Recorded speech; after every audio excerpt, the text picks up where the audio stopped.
Hey, everybody. Welcome to the DeFi Down Under happy hour, and to everyone over in the US. Happy 4th of July. We hope you're all having fun and staying not too far under the weather. But g'day Dozza, 43, and Bluey. Thanks for joining us. How you going, buddy? Hey, Dozza, Bluey. How you going, 43, Bluey, and True Blue? Good to see you, mate. Happy 4th of July, everybody. Cheers. Indeed. Cheers. I got my water here, cranking it. You're on the water, mate. You were on the Terps last night, were you, mate? A little bit, yeah. Yep. A little bit on the Terps. Had a little bit dusty. Feeling a little bit dusty, but we're all good. Got a couple of hours sleep, so that's all right. All good. But waking up to some crazy market stuff going on. So yeah, what's very going interesting, on? But we're just all holding on to our seats, aren't we? I just felt everything drop from under me, but that's all good. It just means more to buy. Yeah, it's pretty crazy, man. Mt. Gox just moved, I think it was like 2.7 billion worth of BTC to a new wallet, and just spooked everyone. So, yeah, it's crazy. What are you thinking about that, 43? I mean, this just seems like normal crypto stuff to me. Like, what everyone's freaking out over over like BTC dropping 10 grand. It's like, so what? Like, what percentage is that? It's like, who cares? Yeah. But the reason this is such a big deal is because we feel like we're on the precipice of the big uptrend. So, and also there's so many people in, and this is their first sort of big, like all the people who are buying ETFs, right? This is their first big drop, and they're like, "Oh no, we've got a loss." They don't know what's going on. They're like, and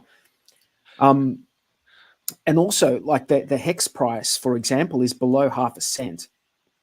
Yeah, drop below 0.5 cent. But I just want to make a point, and I think that this is important for everyone to remember who may have bought 50 cent. Like I just did a little bit of napkin maths prior to the stream, because on-stream maths is problematic.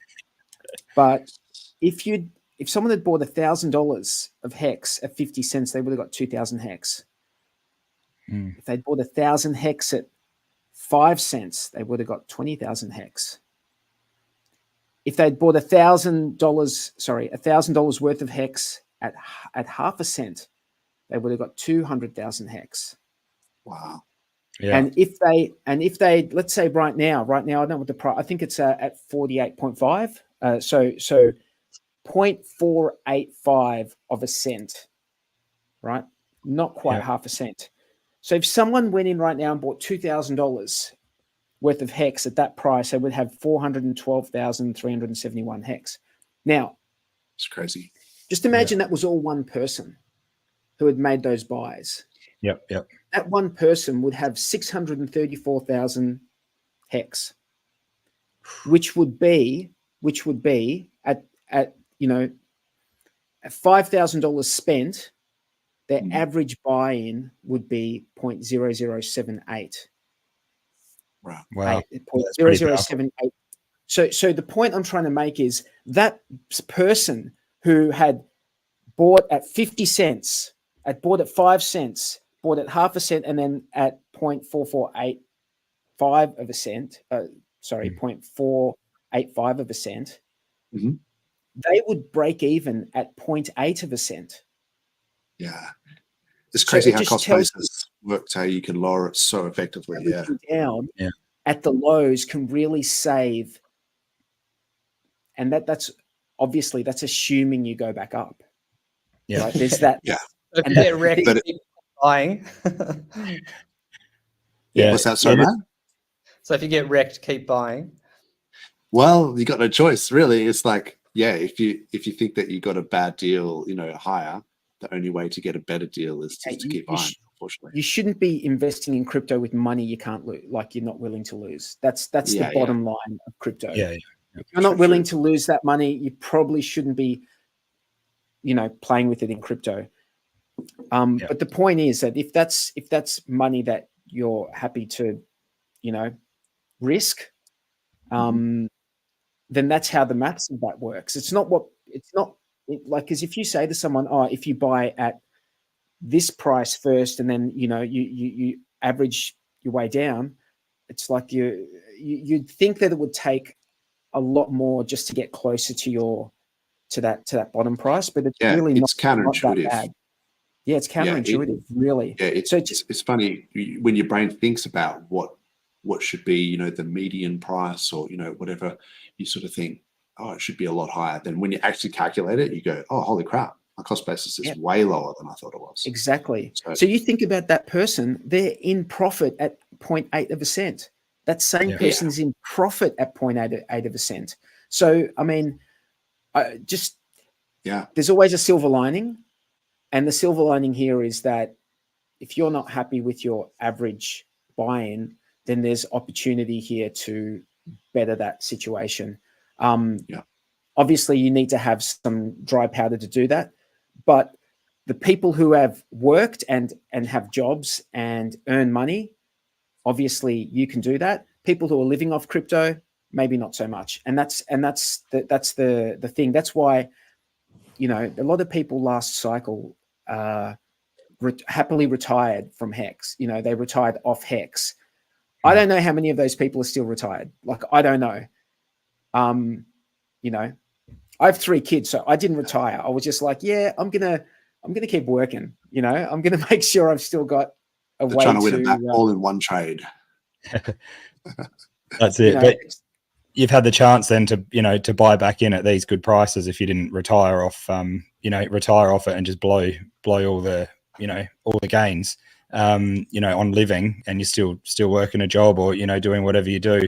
I think it's a much better way to go, because staying in for the long haul, with all these the way that the next run up's going to go, you're much better off holding on to your bags. Assuming it all goes back up, but right now it's not looking good, but we'll be heading back. Yeah, sorry, Bluey. So in retrospect, we always kind of preach DCAing, which is what that is. Yeah. In retrospect, like if you were just starting to get into the crypto markets, how long a time frame would you put money aside for DCAing? It's we're talking about a very personal question. That's a very personal question. We're talking about 3 years of DCAing. That's pretty long. See, it depends. Because I'm a bit of a trader, so I DCA when I think that something has bottomed, and I DCA out when I think something has topped. So I might be slightly different in that regard, but because I know people that just DCA like every week or every fortnight, they get paid or whatever, and they just DCA in, and it's just chip away small amounts. And you can do that with PulseChain because the gas fees and that are so low. But for me, I tend to look for trends. When I recognize that something is overinflated and sort of bubbling, going parabolic, like I'll take some funds and put it into stables, and then I'll wait for something to crash, and then I'll DCA in. So it doesn't always work. Sometimes, you think you've picked a top and you take some profits, and then it keeps going up and you get left behind. So it's not perfect, but that's what I do.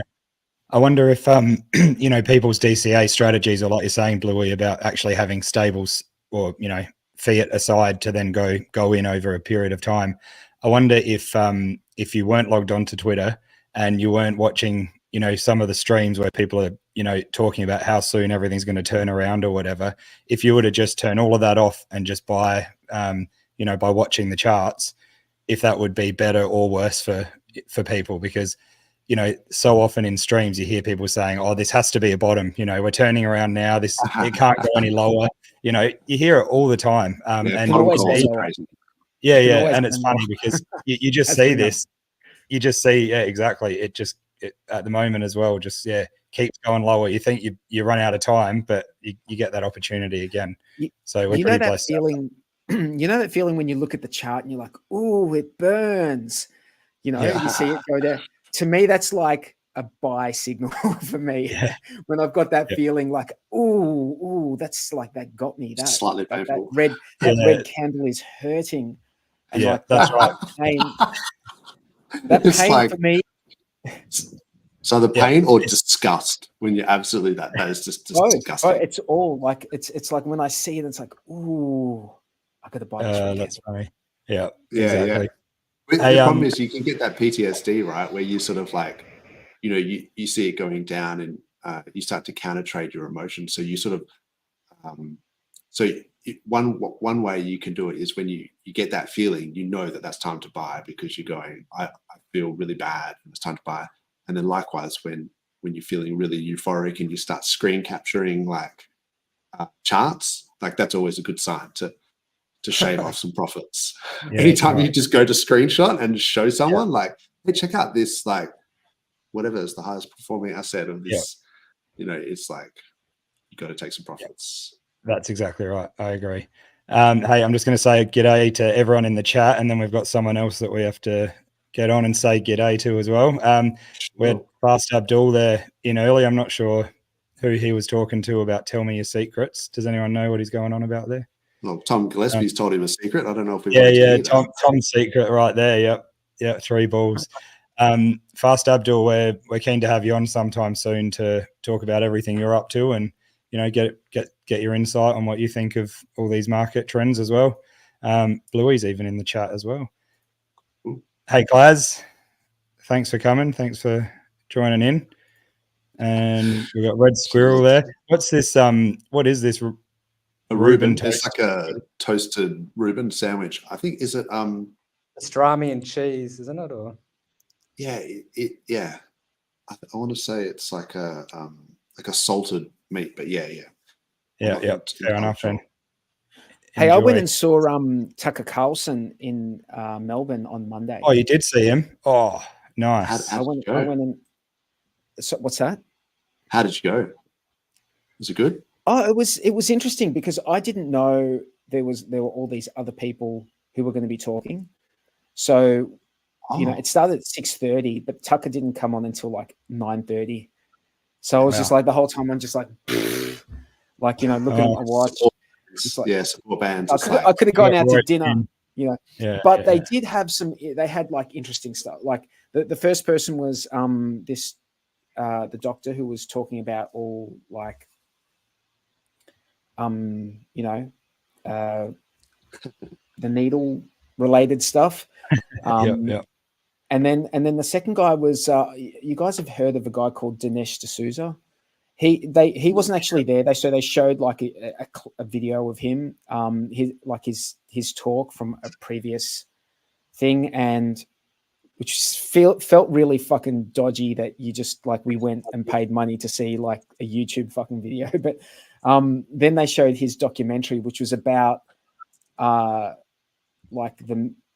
they thought they'd like tracked all of these not postal votes, but like votes that they deposit in the postal bins or whatever, and they tracked the mailing vote, and they tracked them by people's mobile phone movements, and they just did it via mobile phone movements. They saw all these people going back and forth to these drop-off points, and they're like, "This is really dodgy. Why is this happening?" And they just found all these instances of this happening in the states where Joe Biden came back via postal votes. It was really, really interesting. And then Clive Palmer came out, and then I'm just like, oh yeah, this is like a Palmer United Party deal. Like he brought Tucker Carlson out, and he was talking about how he's going to build the Titanic 2, which I don't friggin' understand. Like why you want to build a replica of something that sank to the bottom of the fucking ocean. Why would you want to do that? Didn't he also make some sort of dinosaur park as well, though? Like Clive Palmer? I don't know, but he's got his ideas. He wants to do that. But then Tucker Carlson came on, and he gave a very he's a very entertaining person to listen to. Yeah. Really, really entertaining. Palmasaurus. Sorry, apparently the Clive Palmer's dinosaur park was called Palmasaurus. That can't be right. Palmasaurus is the shit's name. He's just flashing his bags, isn't he? Yeah. I think what I got from Tucker Carlson's talk was mainly that,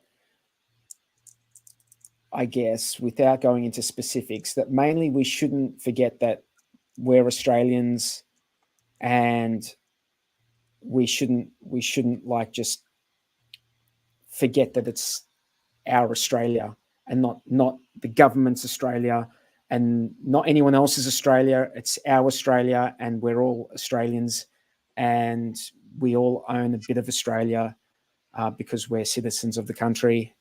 And I think he sort of just drove that in, drove that home a lot. How much were tickets? 43. I think there were different prices. So you could get tickets from $250 down to $110, and it went for like about 4.5 hours.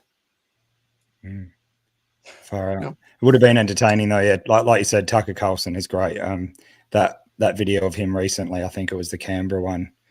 It was just so good. Yeah, him just frying the media and stuff. It was brilliant. I have to say, $110 tickets, definitely.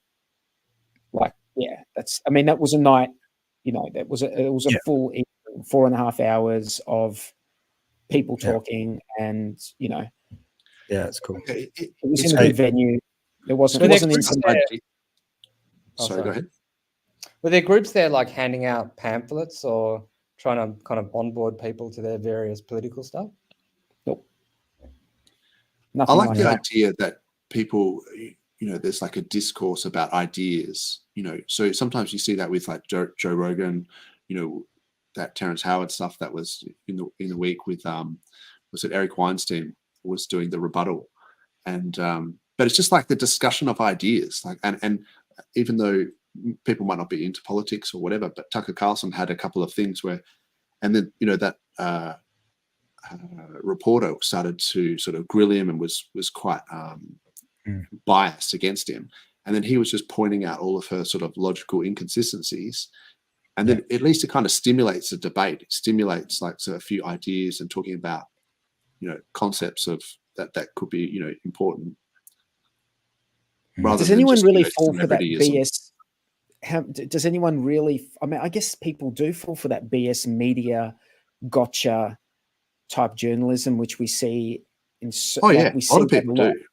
There's a skill that they apply to doing that. But someone like I think that person forgot. You're interviewing a journalist who's been in that world for way longer than you, and he knows all the tricks that you're throwing at him, and he didn't fall for any. He didn't fall for one of them, and then just threw it back at her and made her look like an idiot, which was great. Quite skilled at debate, like in terms of if someone is sort of straw manning your argument, or if someone is sort of making ad hominem attacks or whatever, it makes them look silly if you point it out, and it makes them look sort of petty and juvenile because you're kind of going, "Oh, I thought we were having a discussion, and now you're attacking something that's not related to the discussion." Or you're flip-flopping between different ideas because I just destroyed your point. I think people realize that in a debate. And by the way, that's very hard to do if you're not skilled at it. Like if you don't know how to do that and you haven't had practice doing that, it's very hard to pick that up and stop it. You know, you end up looking like the fool that they're trying to make you look like, you know? Yeah, if you argue it too much, like if you get heated and your emotions take over, then it can look like they're correct. Whereas if you kind of just say, no, that's wrong because of these, you know, 3 reasons, it seems like it's got more weight. Yeah, exactly.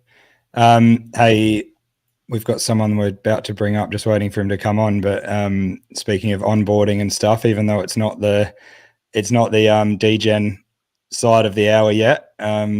But yeah, once he's ready to come on. But I just wanted to catch up on the chat quickly.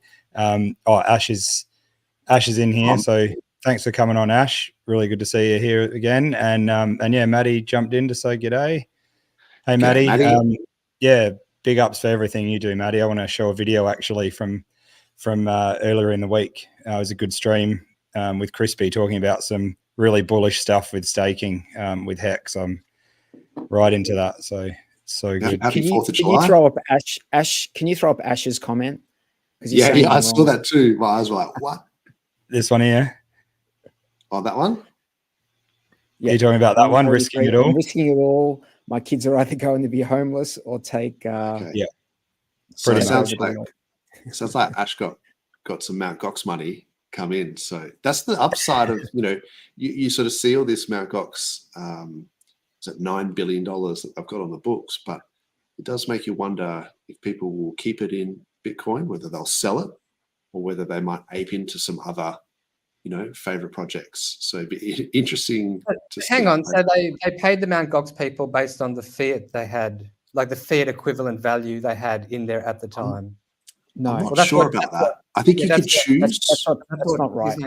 Yeah, Ash, can you explain what actually happened in the end? Because there was a lot of speculation about if they were just paying, the low amount that it was when you first bought it, or how it all ended up. Talking about this. I heard Tangent talking about this on his recent stream with Crypto 7, and he was saying that's incorrect. He was saying that they were paying also, it might be different for different people, but they were saying they were paying BTC out.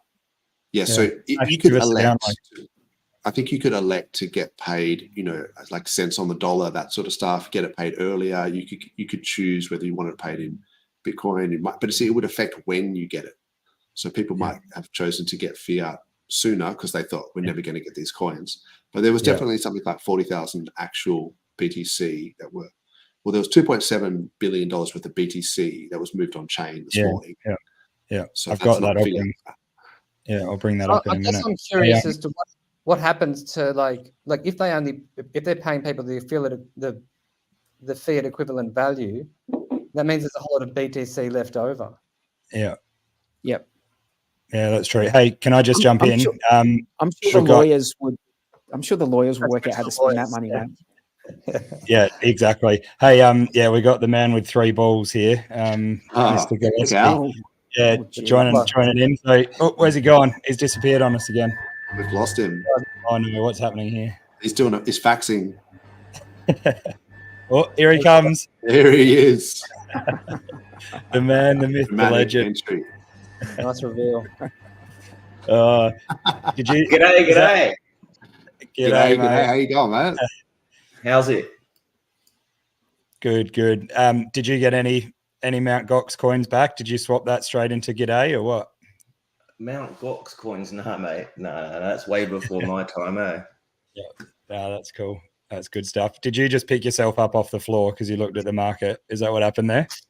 No, I was going to take this standing, but then I realised I haven't got any milk left for my coffee, so I figured I'd sit down and have a water instead.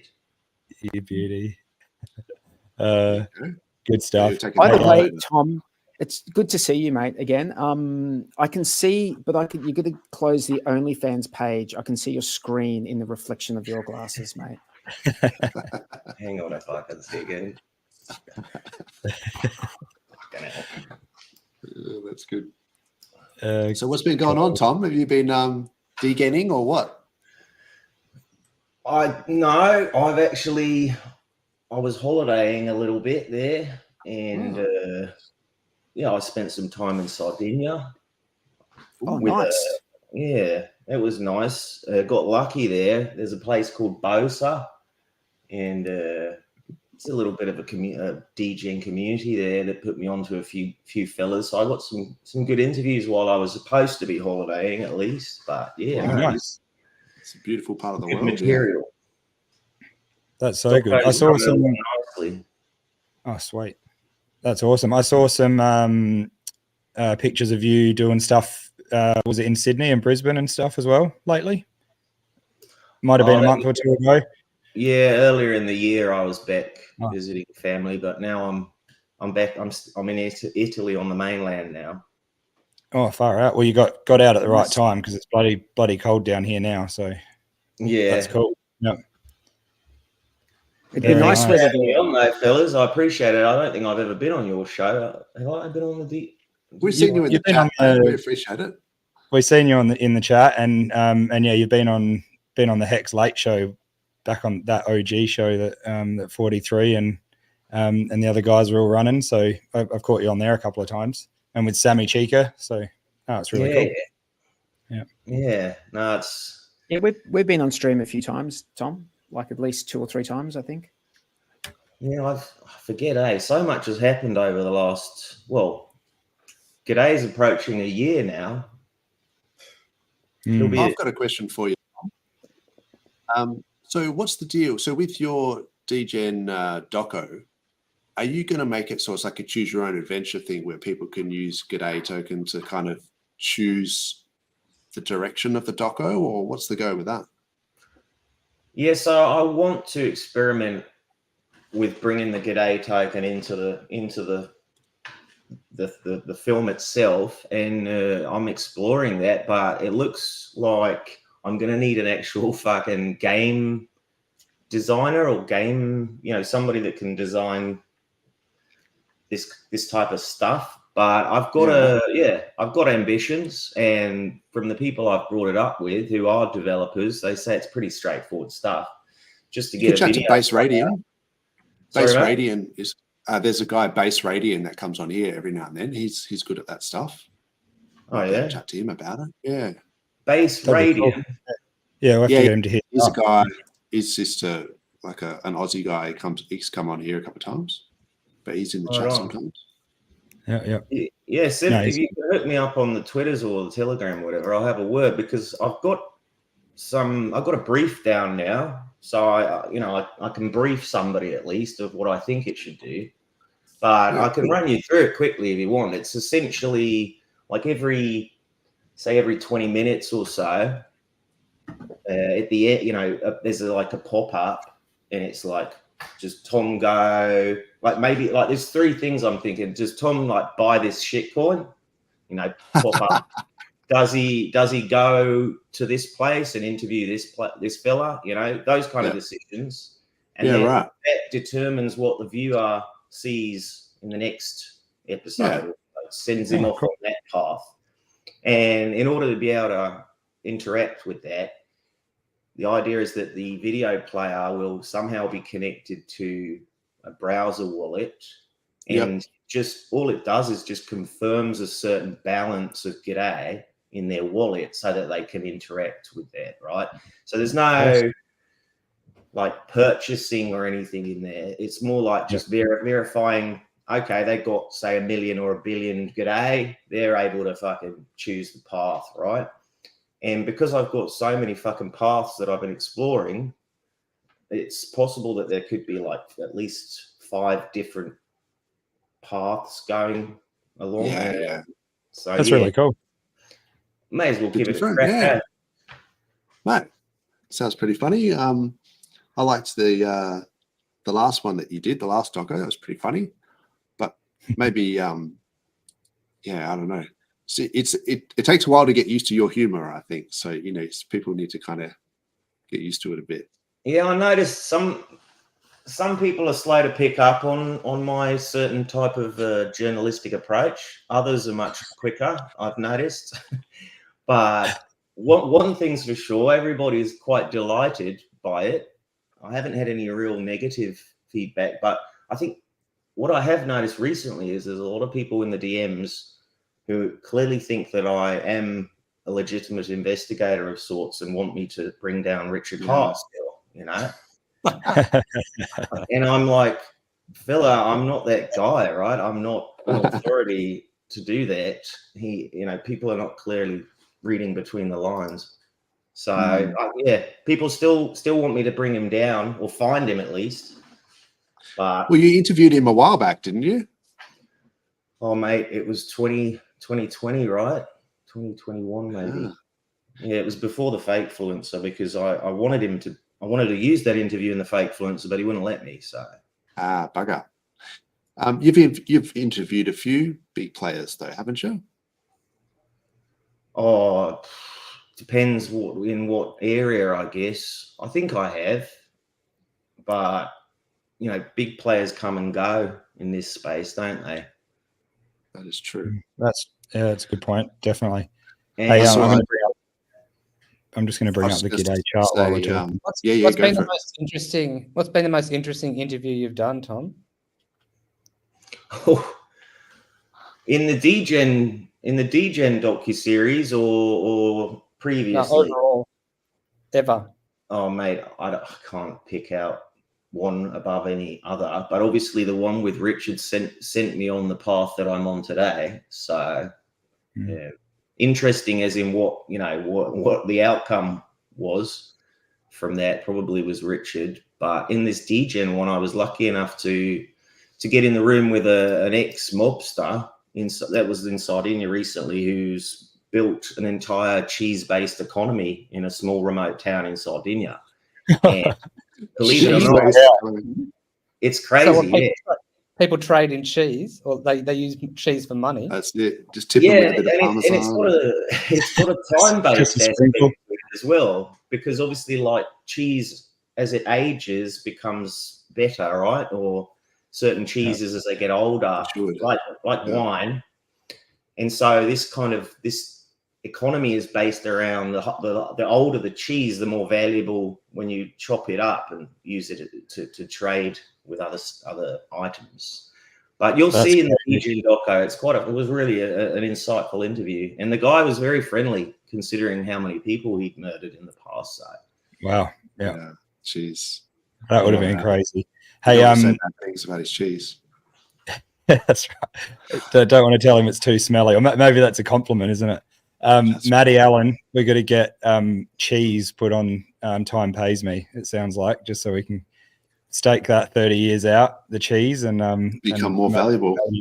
Yeah, 100%. Well, I don't know if you saw my most recent tweet this morning, but I've actually been also cooking away a little idea in the background here, an Aussie themed meme coin ETF, which was inspired by this fella called PulsePup, who is his token is Pup, and he's created some ETF thing, which is it's quite inspiring. And given how much of the nomenclature in Australia is kind of fun, like g'day, mates, fellas, Sheilas, we can have a whole bag of these kind of tokens and try to create some sort of meme coin ETF, Aussie themed ETF.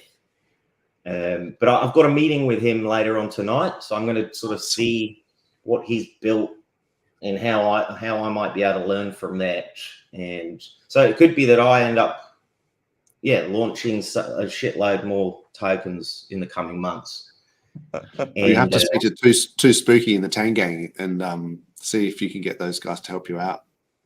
Yeah, I've been in the room with the Tang Gang for a good long while because they helped us out with the G'day launch and everything. And but I haven't been able to push them over the line for an interview yet, because I really need to get I've been in a bunch of the Tang Gang spaces, listening carefully to Gooey, Spooky, and the other fella, but they keep saying we're going to hop on for an interview, but just never happens, unfortunately. And I really feel like I need that interview in order to sort of round off the series itself because of where it came from. And maybe this series never fucking ends. It certainly feels like that at the moment. So, but those guys have been launching a lot of tokens, right? I've been watching over the last year what the fuck they've been up to and trying to get my they got the full fruit basket. That's the thing. Yeah, right. Do you is that like a type of ETF that they're doing there, or is that like what are they up to? Well, nah. I mean, so they just use 9mm. They use the V3 asymmetric liquidity, and but Spooky often pairs some of the coins that he launches with like exotic pairs to stop sniper bots and things like that. So there's like a whole bunch that he might, when you launch Peach, you might pair it with Cream to start with, and then change the liquidity. So, but most of the time they're all sort of fair launches and things. Should I market dump all my cheese and buy crackers? Look, I mean, you can certainly do that with this stuff. I mean, the fruit coins that they do with the Tang Gang, you could do the equivalent with, like you say, like the Australian kind of slang and things like that. But in terms of an ETF, I mean, are you talking about putting that on the ASX? Because that's a different kettle of fish, right? Well, I mean, I'd certainly pursue that given the opportunity. But, first things first is just to sort of, pick a bag of meme coins and sort of get them out there and sort of, I guess I have to peg them all to some, or maybe there was like a stable coin element. The good die was an idea. So good, I guess you'd have the that is epic. I love it. That's good. Yeah, may as well have a crack, eh? You never know. So it's so bloody crazy, this space, especially like I'm kind of blessed to be part of this history being made on the PulseChain, regardless of the price action. I think the community or the various fucking tribes and groups is super fascinating stuff, eh? I agree. I think everyone needs to, take a real step back and just look at what this community has, and how early, as funny as that is, but how early all of this is and what we're involved in is actually massive. I love the pioneering spirit. I really appreciate it. And fuck the scammers and the cheaters and what have you, but they're just part of the play, right? I think people like the Ten Gang, I think, understand the various players and how they behave in these ecosystems more than most, which is just fascinating insights. And that's for sure. Yeah. I was wondering as well, have you had any insights as to, with crypto, and it's pretty much pervasive through all society, is you have these tribes that you said, like these little pockets of different cultures. Do you think has that given you any insights into the human condition or as to just humans as a whole? Why do we form these tribes all the time? Why do we, Well, there's this idea of male loneliness, which comes up a lot. So there's a lot of young males apparently that just want to be part of a fucking gang, right? Yeah, right. So there's that aspect to it, sense of belonging. That's kind of universal. There's also the camaraderie, playfulness of it. I think a lot of people getting in think it's fun to own the slot machines together and have a laugh. There's the tech side of it, like-minded people. I think from my perspective, when I started streaming with Blue Bum, Jexa, Tangent, Unwrecked, it was just so that I could talk to people about the interest, that shared common interest, that we were all excited about this stuff. That was the main reason from the streaming perspective. So that might be also why, just shared interest in the tech side of stuff. Yeah, I think there's definitely a bunch of people that are like that, but there's certainly more that I think just want to play casino games, right? It's like a type of gaming for some of these degens, right? But so it's entertainment, but with a gambling element to it.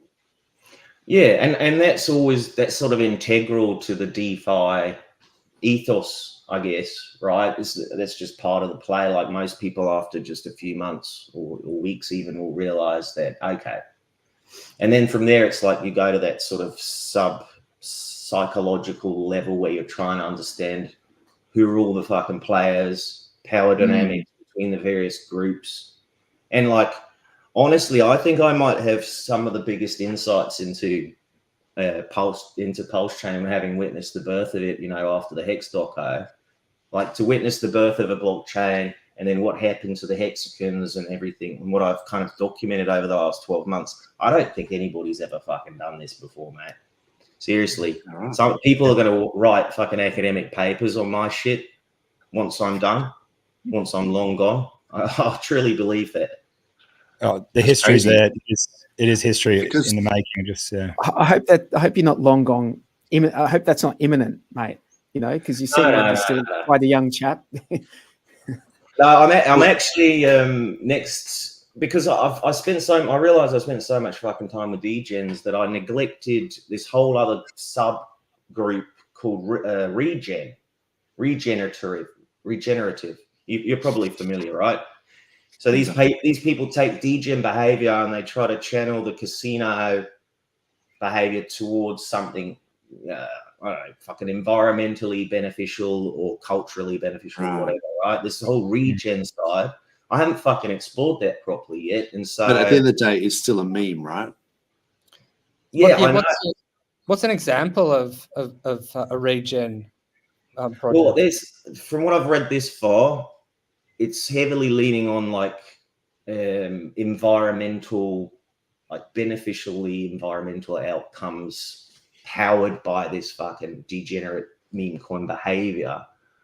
So it's not necessarily that it's a leap into like utility coins or what have you, but there always seems to be this narrative where the fucking environment benefits primarily at this stage. But I think there's other avenues that are being explored. But like I say, next week I'll hop on a line with like an actual legit ethnologist who has been studying regens on Ethereum for like 3 years or something. So she is going to take me deeper on that side of things. So I can I feel like I need to introduce that into the series, you know, for a bit of balance and a bit of like, okay, maybe it's not all fucking degenerate behavior. Maybe there's some positive fucking stuff that comes out of this apart from just getting loaded. Sure.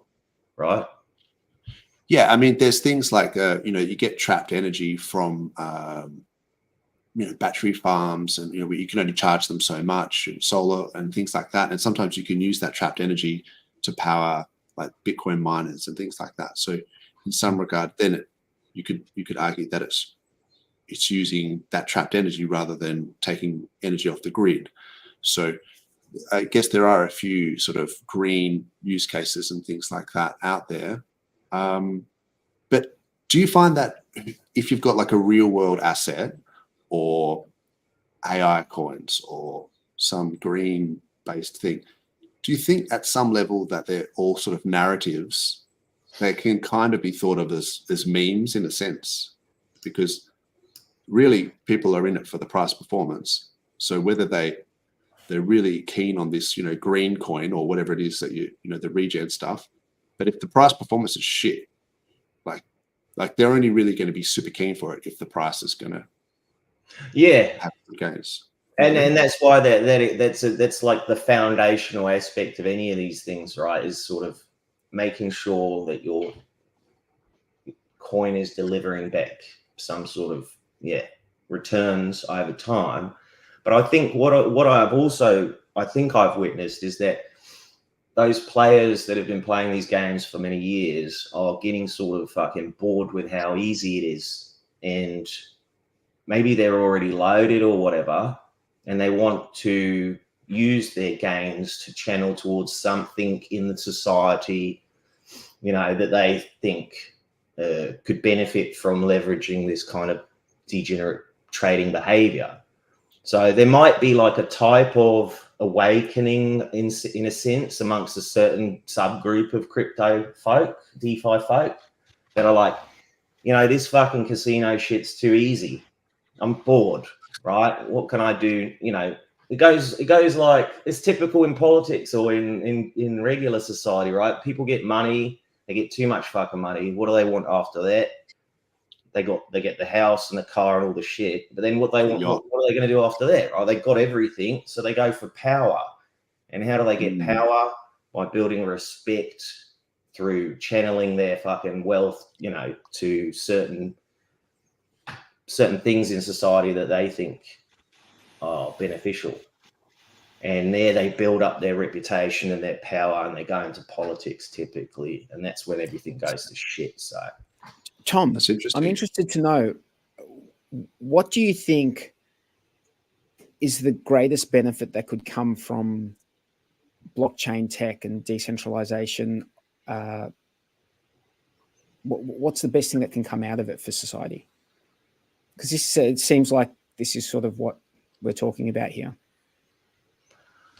The best thing would be, I guess, there are middlemen in society that just sort of, skim off the top without providing any additional value, and they tend to monopolize certain industries, right? It's the fucking same story no matter what country you're in. Fucking it just repeats. You can go to any corner of the planet and they're all fucking moaning. The locals are always moaning about the same problems. So I think addressing those sort of key aspects of too much power in the middlemen, and then this monopolization of certain industries, addressing those maybe beneficial long term. I don't think government's going to ever adopt any of this shit because they've got it all tied up, and they don't they're not gonna. It's not going to be a financial revolution, and it's not going to be a intergovernmental globalization revolution or any of that shit. But down here in your like small to medium businesses, maybe there might be some benefits, but I don't think it's ever going to reach the upper echelons purely because you got the old boys network. Have you looked into BRICS at all, and have you read their white paper? BRICS, the Brazilian, Russian, Indian, China, South Africa, and a whole bunch of other companies have already joined as well, and like Ethiopia, Saudi Arabia, a ton of other countries are wanting to join. It's a good point, actually. Yeah, because they can leapfrog, right? Because those guys have had enough. They've already been kind of screwed over by the other larger players in the global system, I guess. So that they can leapfrog, I guess, and make benefit out of this tech. But again, eventually, I think they'll realize that, oh, fuck. Yeah, no, we don't really want all this out in the open, actually, on the blockchain. I think it's going to be on DEXs. It's going to be on decentralized exchanges. I'll believe it when I see it. Well, you can read their white paper.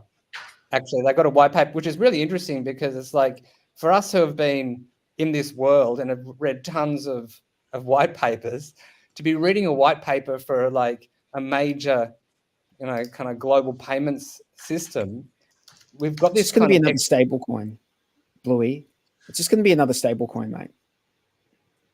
Yeah, but it's going to be more than that because it's going to challenge. No, it's just going to be another centralized stablecoin. That's all. Absolutely. But it's a different. It's not at the US dollar value. It's got its own. It's going to be mixed value, but it's just going to be a centralized stablecoin. We shouldn't make it probably be freezable. It'd probably be freezable like every other. Yeah, absolutely. It's definitely a digital currency. Shit show. Yeah, it'll be censorable. What it might do is it might put pressure on the US dollar as the global reserve currency. Well, exactly. It's going to put pressure on that. But as far as like for crypto people, the only thing the US dollar is freely exchangeable on DEXs. So the fact that BRICS might be there's nothing revolutionary about that. I disagree with that. Because the power of the US dollar comes out of everyone using it. And if all of a sudden you have like half the world not using it, not needing to use it, that's going to severely diminish the value of the US dollar. And what are wars promulgated by? Them being able to print up their own money so they can pour money into all of these industrial level, weaponized systems. So they can launder the money, really. It's what it seems to be, that they get these wars started so they can print it and then they can channel it back into their own pockets. Will definitely put pressure on, the US dollar as the global reserve currency. It will definitely put a lot of pressure on that and, could topple it. But as far as it being on a DEX, I don't see how that is any different than the US dollar or the euro being on the DEX. I was going to say, if you're measuring it in euros, you're measuring it in Australian dollars or BRICS dollars, does it really matter that much to crypto? Because it's just an arbitrary line in the sand. You're always going to have an exchange between that currency. Well, it's like a massive onboarding. Because let's say, let's. I'll give you a hypothetical, right? Let's say they introduce this this called a unit, the BRICS unit, and basically countries start using it for global trade, and they introduce it on. It's a freely traded currency with no restrictions, so you can get it on DEXs, decentralized exchanges. You can trade it. It's not a far step from there to a country like Indonesia, for instance, to start the small retailers here being able to accept payment with that. And the real revolution of crypto is going to be when it becomes a payment network. And so that is like an onboarding. We say we need this. We need some sort of massive kind of movement in order to really onboard people onto crypto. Yeah, but I still don't like the fact that they can be censored. I don't like the fact that they can freeze USDC. Yeah, but it's like the toothpaste getting out of the tube.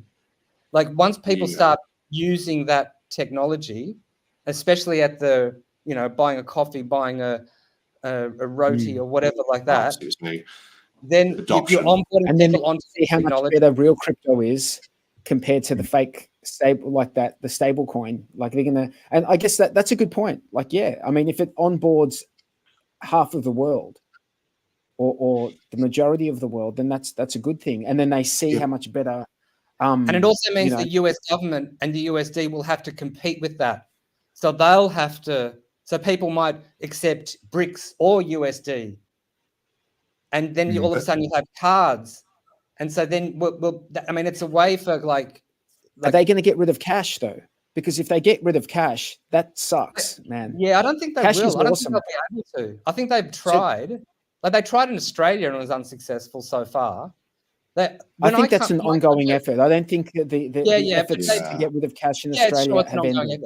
But when I go to like other countries, I've been to so many different countries around the world. I'm like, there is no way they're getting rid of cash. It's people love cash, and people use cash so much everywhere. And like, I can't see how. I think they tried in Sweden, but I just don't see on a massive level how they're going to be able to do that. Yeah, I have the biggest concerns I have, right, with not so much whether it's paper or plastic sort of thing, which I understand, you know, the reasons why you want to keep cash as well, but it's more so in the central banks and how they that sort of self-appointed authority where they can choose the interest rates, they can print it, and so if there's some BRICS dollar or whatever, is there still going to be central bank equivalents that are going to be able to print that BRICS? It's like it's not backed by gold or anything, right? It's not. I've got the paper up right here, mate, and it says 30% backed by gold. It says it's 40%. backed 1-to-1 with the equivalent in fiat held in reserves by BRICS chain. And there's going to be some sort of UN. There's some sort of UN regulatory board that's going to like check up on it, like to make sure that people have the reserves for that. Yeah. So then, but then it's still reliant on fiat and the inflation of fiat, really. It is fiat. It is fiat. It's 30 to 40% gold, and like the rest is in a basket of other fiat currencies. So kind of like how DAI is broken up into USDC and USDT, and it's not a cryptocurrency; it's a digital currency. Absolutely. But the thing is, gotcha.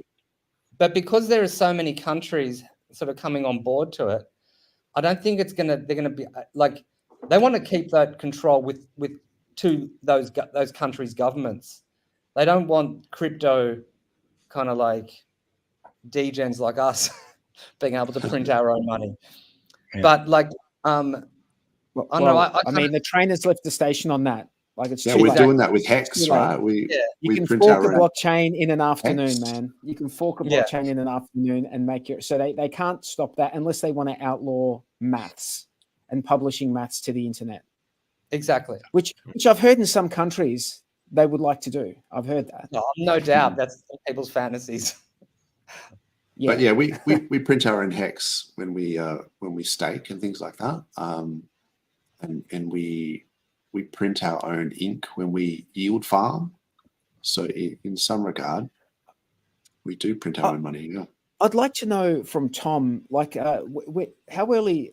I mean, we got to know each other via Hex, and your interest in Hex and the community. What are your thoughts on Hex these days?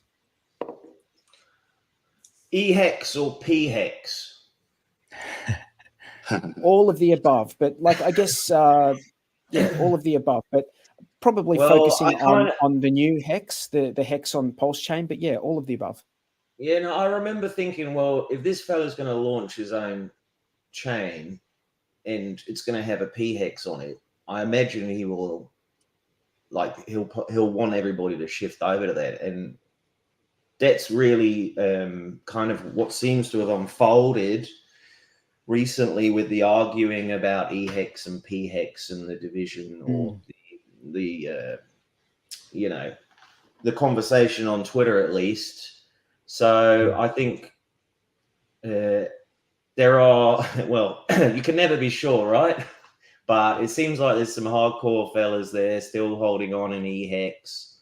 A lot of the younger or more new tribes on PulseChain have the appearance of like rejecting it entirely, not even in favor of PHEX either, it seems. It's divided the community, right?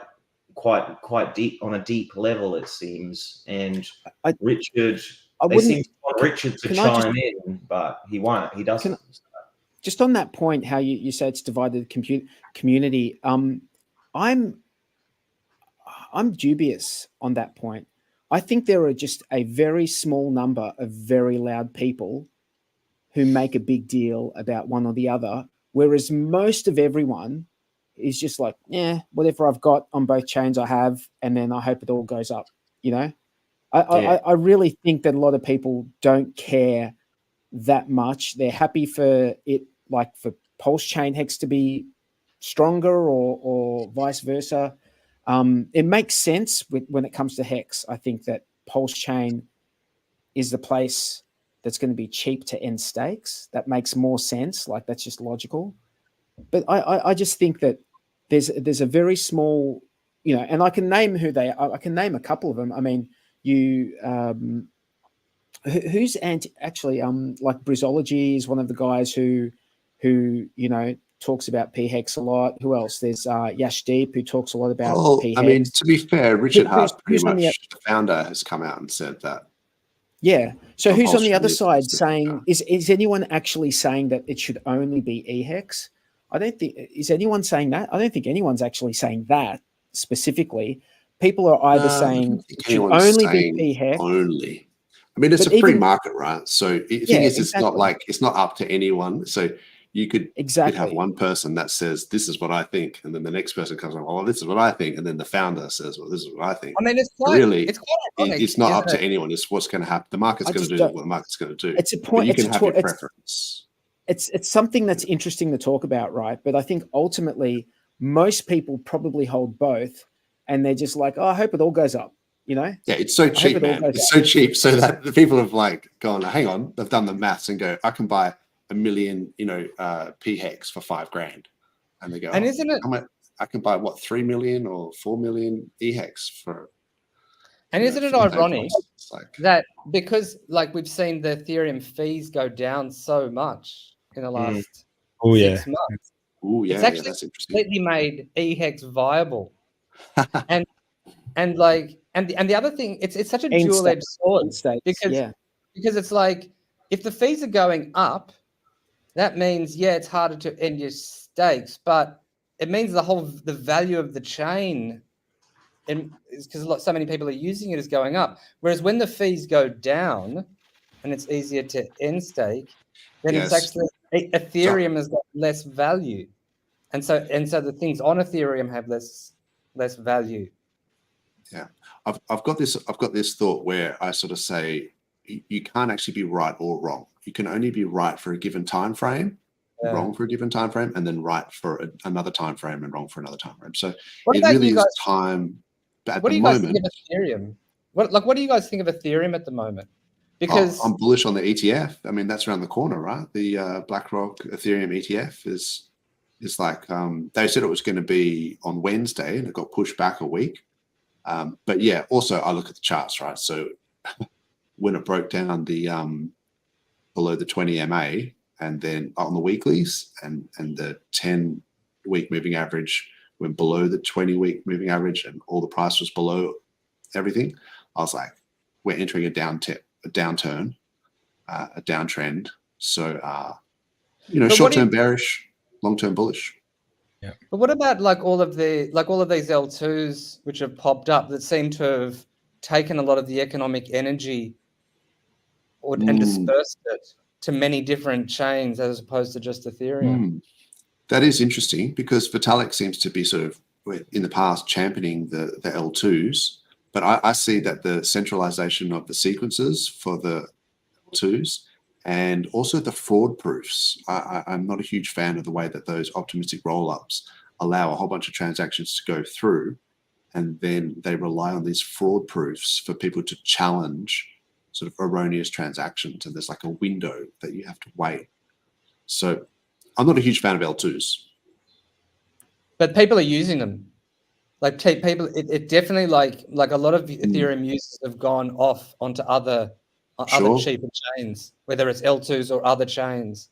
Yeah, but the L2 coins like Optimism, like OPT and ARB perform terribly, absolutely terribly. They're worse than like most of the other charts. So, and I mean, you can say Polygon is an L2. Are we conflating two different things? Are we we can talk about the user ability or price. Yeah, I mean, PulseChain is amazing, for usability points. Yeah, exactly. I like the RH model of doing another layer one and then bridging across. To me, that makes a lot more sense than trying to put too. And I'm not saying like L2 should be abandoned. I think that people should be very careful before they put too much economic energy into them, just because of there is some risk. The points that you raised, Dozer. I think that they're very legitimate, and that's not really what crypto's supposed to be about. It doesn't mean don't try, but they need to get a lot better before I'd be putting much faith in them. I'd much rather bridge across, have that limited amount of time where I've got that bridge contract risk, and get it across to another legitimate chain that is essentially a copy of Ethereum, and has its consensus. I'd much rather that. I think that's a better model, and that's what I think that I really think that's the way that Ethereum should scale. I think that makes a lot more sense than doing L2s right now. Maybe L2s will be the way in future. Maybe if they can work out some of the stuff that needs to happen, like the composability across L2s. I'd be keen to get your fellas' opinion on what happened to is Polkadot considered an L2, or is that's its own? Because I was reading about it, and apparently it's just completely gone to shit recently or something. They have a lot of side chains and parachains, they call them. They've been spending a ton of their money on advertising recently, and haven't seen users go up. So it's kind of like, is this a bit of a last roll of the dice for Polkadot? Polkadot's its own chain, but then people basically can buy these like slots. So you could have an Ethereum slot, and so that it's a wave, it's a technology for cross-chain kind of swaps and stuff like that. But these are the people that were being paid.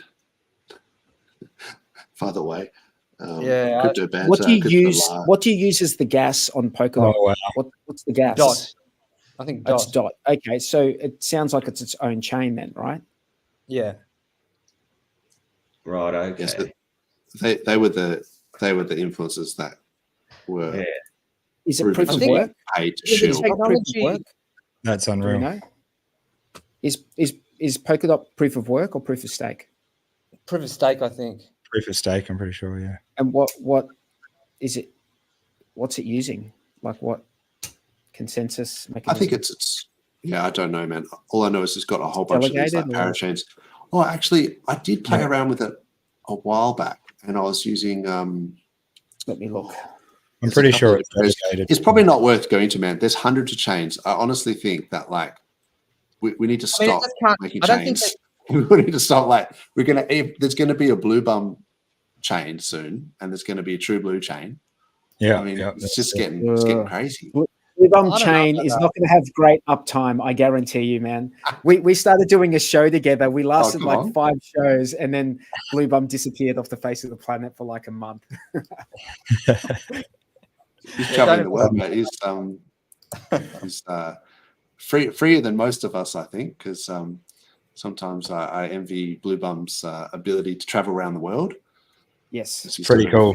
Yeah, it's cool. It's pretty cool knowing how much you get around. Because you go from like it's always sad if you look at if you've been tracked on your phone or whatever with location services, and it's like you go to work, and you go to home, and then you go to the shops, and you're kind of thinking, oh wow, I wonder if they just built this prison large enough that I wouldn't have to drive. That's right. Then it's only when you go on holiday you go, oh wow, I can actually go anywhere. Why wasn't I doing this the whole time?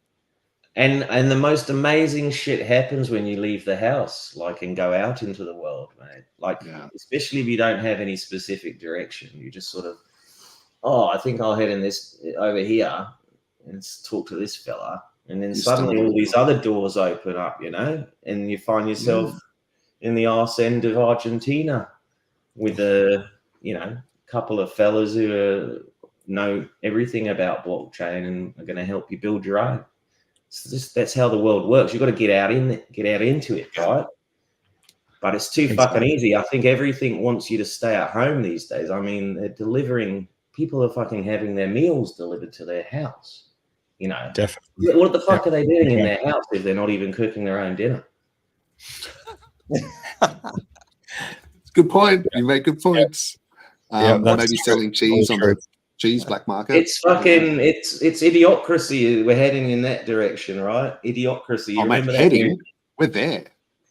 Now, if you get out into the world, I'm telling you now, if you get out into the world, everyone is out doing all sorts of crazy shit. There's tons of people who have left their home are doing all sorts of it is and there's fun so many different cultures living life in completely different ways.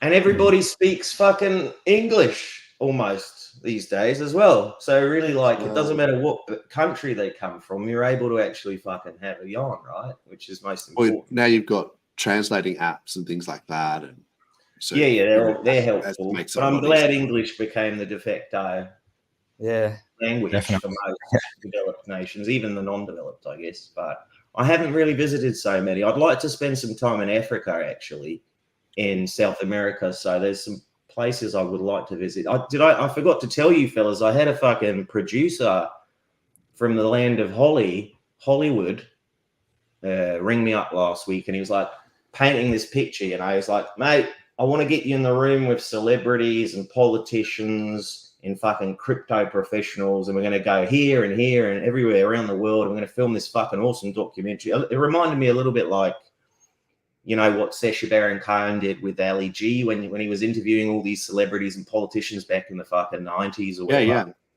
Sounded a little bit like that. And he was like painting this picture, and he was like, it's going to cost about $2.5 million, but we'll probably the return on streaming and dish and theater release, blah, blah, blah. And I was like, that's a lot of cheese. I was like, I'm on board. Let's fucking go. And he was like, listen, you're going to have to go and raise the money though. Oh, and I was like, what? Thanks, mate. Yeah. And he was like, yeah, you've got to go and find the $2.5 million. I was like, well, where the fuck am I going to find that? You know what I mean? It's easier to spend someone else's money, isn't it? Always easier. And so I said, look, I've got this g'day token. This is a we could get that up to 2.5 million easy. It may only be 2.5 grand in the liquidity pool, but mate, if we do that, I ain't fucking going to Hollywood. We're going straight. He wanted you so he wanted you to pay him to organize all of that.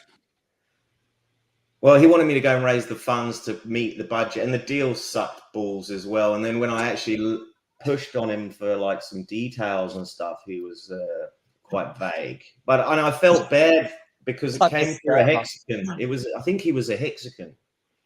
Oh no! He may have even been involved. Wasn't Gunter, was it? Wasn't Pulse Latino, was it? Too soon. I don't know. To be honest, far out. Did you see that during the week? This guy's seen my previous work. I don't think. No. Well, we shouldn't say that. Like, that's really kind of. We've got no evidence of that at all, and. Yeah, no. So that's the talk, isn't it? That's what people are talking about. Yeah, we don't know for sure of anything. So, and if he's getting pulled through the weeds for it, it's not fair if it wasn't him. Yeah, it's not fair either. So that was right. I saw someone posted some personal information of his on Twitter, and I'm just going to say, I think that sucks. Whoever did that, that sucks. Yeah, you suck. If you do that to someone, you suck. right? No. Seriously. Yeah, if he's done something to you, then go to the authorities. Go to the authorities and deal with it that way. But like, personally, if you're just going to do that, I just think that sucks. Especially, I don't even like getting authorities involved. It's like, if you've got a problem with someone, then you should go deal with it. You don't need the authorities for that. But I mean, I think Blue Bomb's correct that we don't actually know that. So what happened, just to, elaborate a little bit, that Pulse Latina scam that happened during the week, there was some, I think it was in a Telegram chat, they mentioned something about being a shadow player, and it was the same words that Gunter had used when he was signing off once. But it would have been pretty easy to frame Gunter, is the idea that, if you wanted to frame someone, you just take that phrase. And I mean, this Pulse Latina scammer had gone to the trouble of hiring an actor, doing AI billboards and faking a whole bunch of, letter drops. So it wouldn't be, beyond the pale for them to try and frame someone as well. Like, so we don't really know what happened. It's easy to find that actor, like find her and just ask her who it was. Yeah, which is dangerous as well, right? Like, if people dox that actor, that's people are trying. Honestly, though, like the stuff that she was doing, I mean, she must should have been sus about, like. Yeah. I know you're an out of work actor, but like, come on, like you want to be hired to scam people. Like, that's not going to go well for you. Ethically, it's. And I mean, I originally thought, oh, geez, it was only 32 grand in the token that they had scammed, but I didn't realize. True Blue told me that they had this whole farm set up. There was like 400 grand in some farms, so people had. It wasn't just in that Latina coin. People had actually connected their wallets to this random farm and added liquidity and lost a bunch. I can't believe people would have done that, but apparently they did.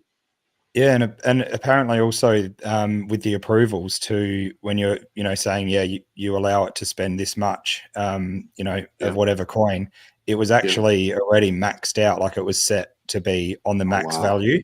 So if people were just clicking in, it was just approving everything they had to be. Well, people actually get it.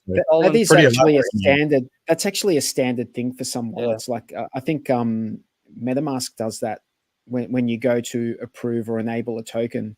It will just automatically max it out. Even Rabby will do that. So you do need to be vigilant. And it depends what you're using. But that's not the scam. But this is the scam is that allows them to happen. So putting some sort of USD or whatever as a pair with that, and then at some point they have a huge bag of the thing, so they just sell it down to zero, basically pulling all the. Well, I don't think people could remove their liquidity. I think they added a whole bunch of liquidity and they just couldn't remove it, so that it was a full scam like farm. So the token itself, wasn't even the full rug. It was the farm. So that it was pretty well it's like a long con, well executed scam, well thought out. It was going on for 6 months or something, hey? Yeah, so they could have just framed Gunter as well and just throw that in the mix. But I mean, I'm not going to let Gunter off the hook for he did put a few tokens out there over the years that have done terribly. So I mean, but then that's different, right? That's has done now. Yeah, but that's different. Did he put? Sorry, scamming. I think we should be accurate.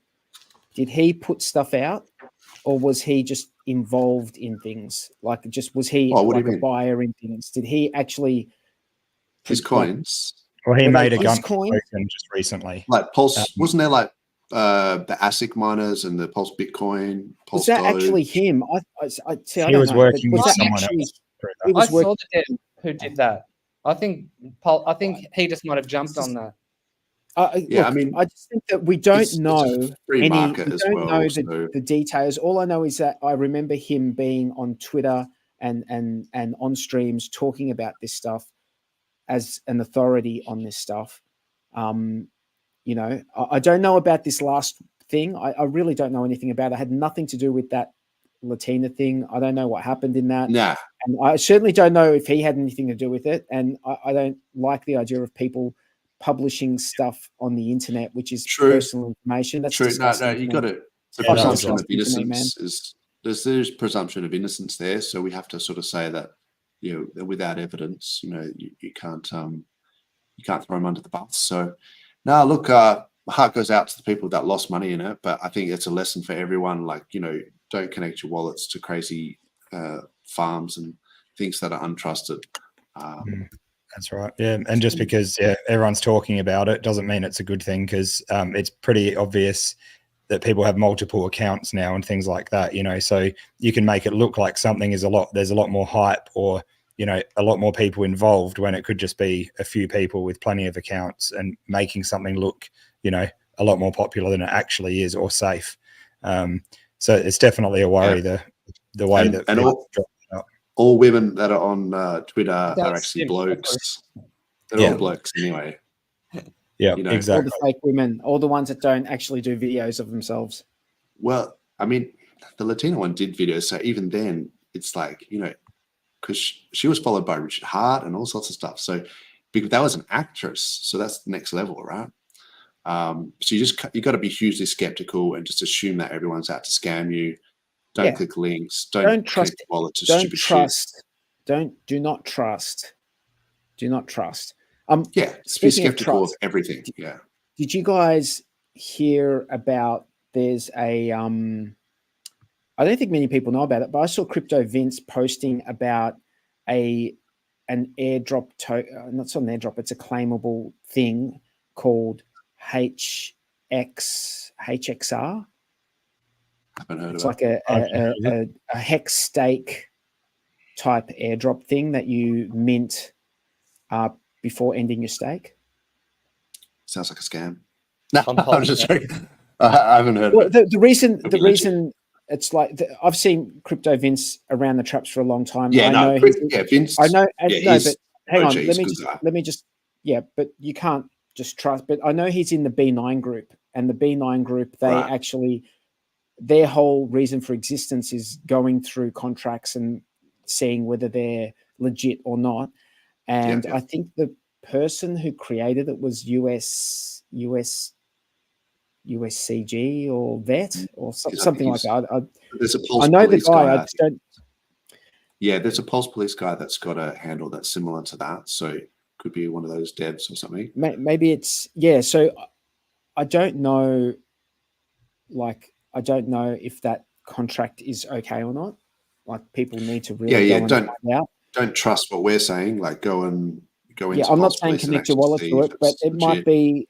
I think it's pretty early. What do you think about? We've seen quite a few of these now, haven't we? Like, you can get L Hex for having hex stakes. You can get, you can get Hedron and Icosa. You can get Communists. So there's four. There's Communists. There's Hedron. There's L Hex, and there's this HXR. There's only four that I know of, and L Hex and HXR have been in the last 6 months. Whereas, what's the point of difference with HXR? You don't know, huh? I haven't even really. I just know that I saw Crypto Vince talking about it. So it's really nice to have all this. It's really nice to have all this free stuff given to us, or given to people who have hex stakes. But it's kind of like, what's the will point? It be worth anything? Yeah. What's the liquidity like? If you're someone who doesn't have it, what's the reason for buying it? All these other people are getting it for free. Yeah, and who provides the liquidity? Why are they giving it away for free? That's what I always wonder. Like, are we able to look at a chart, or can we look at something? Do you want me to?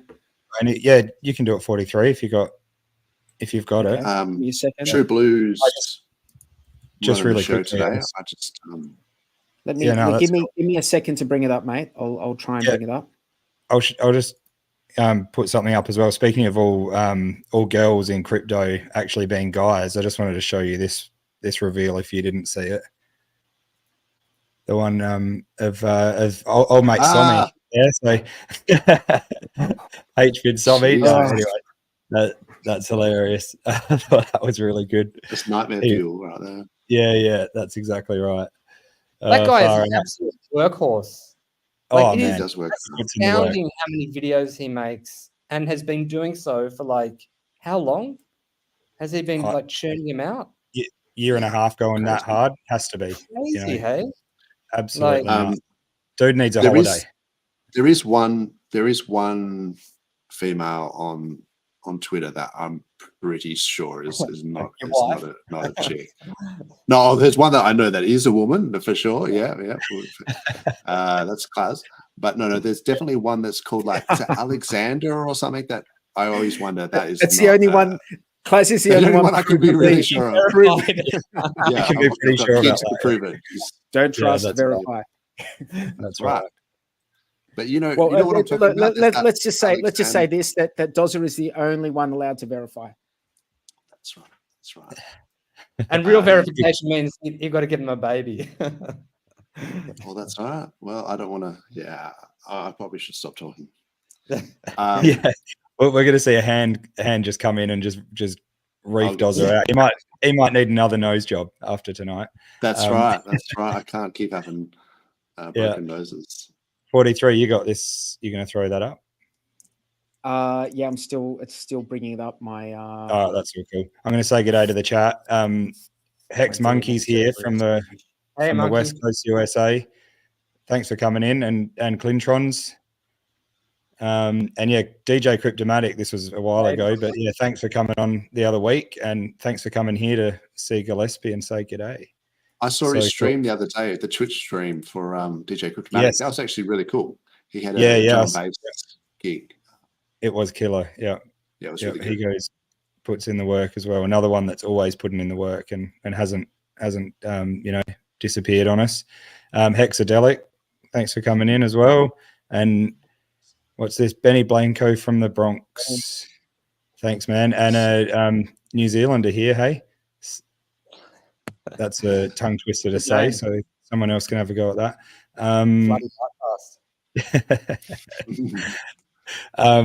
Yeah, and Retrostatic. So good. Have you been here before, Hugh Exican? You guys seen his name? Okay. I was wondering if that was like Huey, because remember there's like a dev called Huey that does some of the Icosta stuff. I thought maybe it was him. Yeah, okay. That's it. And Hans, we've got 34 watching at the moment, so very cool. So good. And who's this? KVLT DeFi. Have you guys looked at Pulse Mafia? Thoughts? I've heard a lot about it, but I haven't had the time to really look into it too far. But the gamified stuff, I'm not too into myself. You got to spend a bit of time, and it's a lot of speculation, isn't it? But have any of you guys looked at Pulse Mafia? No, man. No, I've seen is a Hex token talk about it. Yes, streamer, but no, I haven't had much time to look at that. And that's not to be confused with Randy Hilarski's Twitter account, which was Pulse Mafia, but he ended up handing that Twitter handle over to the guys from Pulse Mafia. So there can't be any more confusion on that. Okay, I've got that LHEX. Let's go. Chart up, and I can see here that there's. Hang on, I need to add you. There we go. Got it. There's almost 6 billion in supply, but liquidity is. Well, this is the thing. The liquidity, of DAI, there's 1.3 million of pooled LHEX, but it's like there's only $6,000 of DAI. In that liquidity pool. Yeah. And we can see, there's 6 billion LHEX supply. Now, if we jump across to the other token, which I was talking about, which I don't go do research. I'm not saying buy this by all means. I'm talking about free claiming this. I'm not talking about buying it. Okay. I just want to make that clear. I'm not saying go buy it. Do not go buy it because I'm showing you this. I'm showing you this because it might be free claimable for people with Hex stakes. This one here. If someone was to buy something, you'd hope that they might think about buying the actual Hex. I think that probably be a better way to go. But make especially at these prices. These prices. But the point here is that This one here, and see, this is why you have to be so careful about this stuff, because this one, it's $300, right? But there's like $900 liquidity, and there's only 33 of them so far in existence. There's only 33 of them, and 3 of them are in the liquidity pool. So it just shows you how, like, it's fully out. $380. There's only 512 holders, so it means that people probably can only mint if it's a free claim. You probably only mint a fraction. Yeah, a fraction of one. You probably don't get multiple.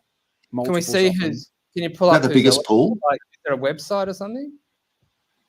Bro, there's only $300 in the pool. One person at a time. Is there a website so we can see whether we are eligible, or whether if you have a hex stake you're eligible, or what the criteria are? Good question. What's it say here? But there's $300 in the pool. $900. $380. Oh yeah, $300. Well, there's $300 worth of Pulse, $400 worth of Pulse, and $500 worth of HXR. So yeah, there's not much there. So there's only it's sort of a moot point until. Yeah, how long has it actually been out for? I didn't see that. Not long, hey, because you're on the 15 chart there, aren't you? 15th of May. It says here. So what, a month and a half, 6 weeks, 7 weeks. Yeah, but there's, as I said, there's only like 33 of them, and there's 512 holders. Yeah, once again, I'm not saying go buy it. Do not go buy this because I'm showing this thing. I'm just saying some people might be able to claim it, and do your research. I don't know anything. I haven't done anything with it. I don't know anything about it. Hex Rewards, is it? HXR, yeah. Hex Rewards.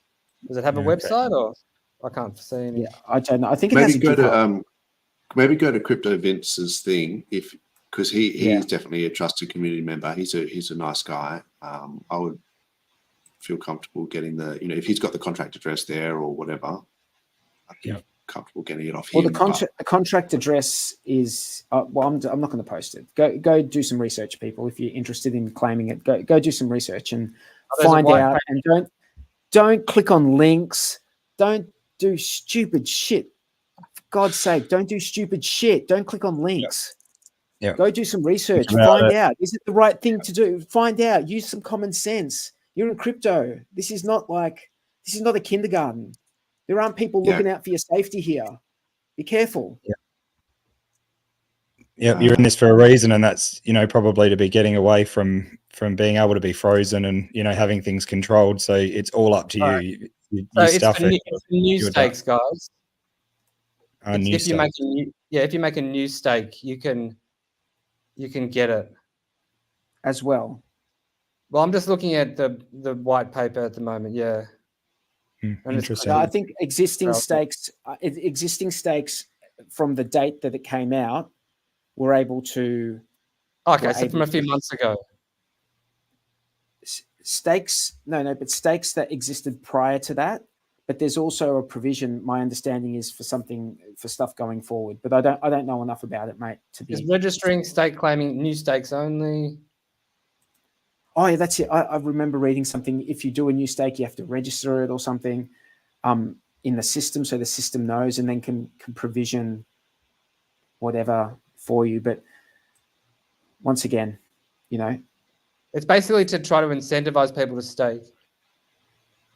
Yeah. Yeah. Yep, it'll be good to get that reward for having a hex stake. I don't actually see Crypto Vince talking about this on his Twitter. I mean, he did. It's USCG vet. Yeah, there is a lot of 4th of July stuff on here. Maybe I can't see it, but yeah. It was from a week ago, maybe. It was from a week ago. Okay. We might have to have the chat anyway. Yeah, cool. We'll have another look during the week and maybe come back with some more information on it. Yeah. Hey, I wanted to bring up while you're talking about all this, Ben Sierra, who has done that L Hex. He's putting in. He's doing a lot at the moment, building a lot of new projects. But something really interesting that I thought that he's bringing out soon is something called Marlock, and I think it's later this year. He's expecting to do it, but it's, you know, another locking protocol, but you actually, it's zero fee, and you can actually lock up your liquidity positions in there. So instead of people, you know, some people don't actually like burning you know, the liquidity or whatever for the initial LP, you can actually lock it up, and that's another way of showing, you know, that there's no intent to sell it, but you can still then also claim the rewards from it, even while it's locked up for, you know, however long you want to do that for. So I thought that was really interesting, and a lot of people are saying how it'd be, you know, something would be really cool if you know, Richard was to do something with the LP or, you know, the OA position one day with Hex. So, you know, this is just another cool project for the future where you can lock up those LP tokens. But there was also Hex Frontier that Ben Sierra is doing, which is a new another like backup sort of front end for Hex, and also where is it? Was that downloadable? Yeah, I think that was a downloadable one. Yeah, so it's for Hedron, Com, Hex, LHex, and all that sort of stuff. And it's basically because there's been, you know, times when it's been down lately, you know, trying to get onto the Hex website and load up the stakes. But he's basically saying that even the downloadable, you know, PulseX and Hex front end at the moment through the IPFS, that actually still requires some back end stuff to be online for it to be able to work. Whereas this front end he's doing is just going to be able to pick up all the information it needs on its own through the blockchain. So yeah, we're not going to have those issues where it's been down recently and people aren't able to pull up this sort of stuff or even end their stakes. So that's going to be really good to have a hopefully trusted, but, you know, people will do their looks into it. But yeah, it'd be really good to have that amongst all the other tools we've got. So he's doing a lot, Ben Sierra. Yeah, I love that idea of having like the program on your computer. Yeah, and then you just run it. You're running it locally. I love that. I love that. Like, pretty scary. That's pretty scary for people who don't know code or anything like that, though. Like to be installing software on your computer. True. Yeah. It demonstrates a complete ignorance about how dangerous the internet is. If you trust a website, then you can trust that same dev to produce code on your computer. If you're trusting a website that you're going to, and you think that's safe, and then somehow the code that you're I'm just saying from the user experience point of view, if you're someone who doesn't know a lot about this stuff, like it seems way more risky to be downloading software and installing it onto your computer. So I like the idea of it for a backup. You don't necessarily have to install that we need it. Yeah, I think it's really there for a backup. It's not like something that he's saying for everyone to use every day or whatever. And it definitely for new people, it's difficult, you know. You just run it. You just run it. Yeah. Yeah. Okay. The difference between installation and just running a standalone like program that just the downloadable like the Hex front end that you download and run. You don't install that. You just run it. It's just a program that just runs. So, I mean, you're not installing it. That's important. Yep. No, it's good. Definitely. But yeah, having that extra back end for, or you know, safety for even the Hedron stuff and Com is going to be good because they don't have as much in the way of those backups. I wanted to show a video with from Hex Therapy earlier this week, Game Theory Gang, with Matty Allen and Crispy Man, just getting me even more bullish on staking Hex. And I know a lot of people don't like hearing that at the moment. But I love it. This is pretty good. But if you are planning to do long-term stuff, then I would say take a look at Hex and get your ticket now. I mean, it makes sense to me to try to do that because Share rate's only going up 20% a year. It could be by the time people figure out what I'm talking about, that APY is going to go up, right? It's boil the frog, right? So what's happening is the frog doesn't know it's getting boiled. By the time they figure it out, it might be 50, 60, 100% more per T-share in terms of Hex. And you would have missed this opportunity. And so, yeah, maybe you don't put your whole bag out there, but maybe get some exposure to it. Because it's, I'm, the fudders, if you think about the people who are all talking to us about how nobody's ever going to stake again, it's dead. Okay, let's assume it's dead. Let's assume it's dead. And we're only going to be adding 20,000, 20,000, T-shares per year, just like we're seeing in 2039. Right, and you got another another 10 years at 20,000. What is that? 200,000 T-shirts, right? So now you're talking about splitting 90 million Hex a day by 200,000. Right. So if you do the math on that, it's really simple math, right? 90 million divided by 200,000. Sorry, that's 45 Hex. 45 Hex as a payout. Yeah. Sorry, I stuffed that up. It's a little bit further back. What I actually bloody wanted to show. Well, that was interesting what he said. Anyway, that is, but it didn't have. Where it's going to go up, right? It's boil the frog. Right? So what's I'm going to find that while you guys talk amongst yourselves. Too many beers, man. Yeah, I've stuffed that up. No, there's where he starts talking about the T-share rate and the payouts. I'll get that back to that. If you guys Hex is so cheap now. It's like you can do whatever you want with it. Like, you know what I mean? Like, you can send it out, you can make staking ladders. It's like, or you can buy a heap of it. Like, it's just crazy, isn't it? Because I'm thinking about when I first got in, and then seeing it sort of ramping up, and then but yeah, even with Pulse as well, you kind of forget that we've been here before. That Pulse was down at 40369, and I was buying some at that price for the culture, and then now it's down to it again, and it's like we never thought we'd see that again. So once it starts to go up a bit, you'll just be kicking yourself. I reckon that you'll go, I can't believe how much I could have got. It's strange that people aren't salivating at these prices. It's strange because people were. Bluey, you'll remember this very clearly, how annoyed people were that they didn't get super cheap Hex prices when they were at like 2 or 3 cents already. They're like, oh no, that's it. And now there's an opportunity. It also makes sense, like we've been through the ringer, you know what I mean? Hex has had how many years banned now? And but this is what crypto. What crypto is about. Like, it's about also. But the point that Crispy Man said is correct.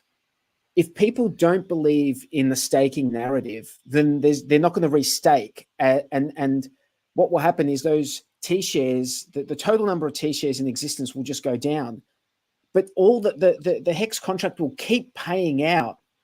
It's not going to pay out less Hex. It's going to keep paying out the payout of Hex that it's supposed to pay out based on how much Hex has been minted previously. And it's going to pay it out to that lesser number of T-share holders. So it just means that those people are going to get way, way, way, way more Hex.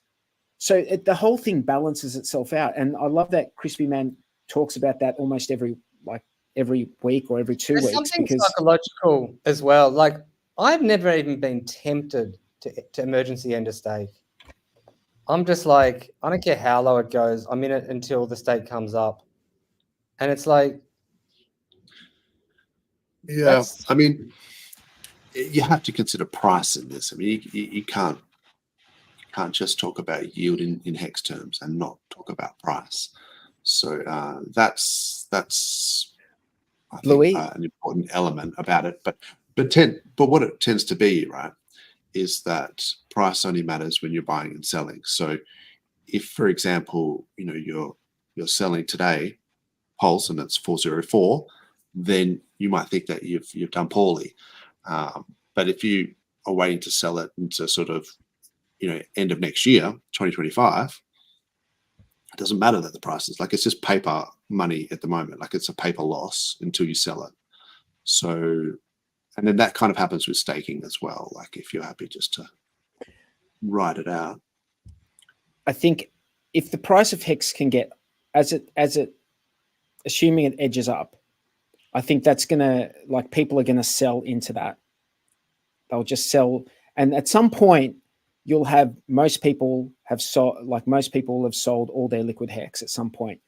If the price of Hex then continued to go up, let's say $1, $2, $3, at some point, it becomes viable for the person who's got the 10-year stake, 15-year stake to say, hey, wait a second, if I end stake this 100,000 Hex, I'm going to have how much money?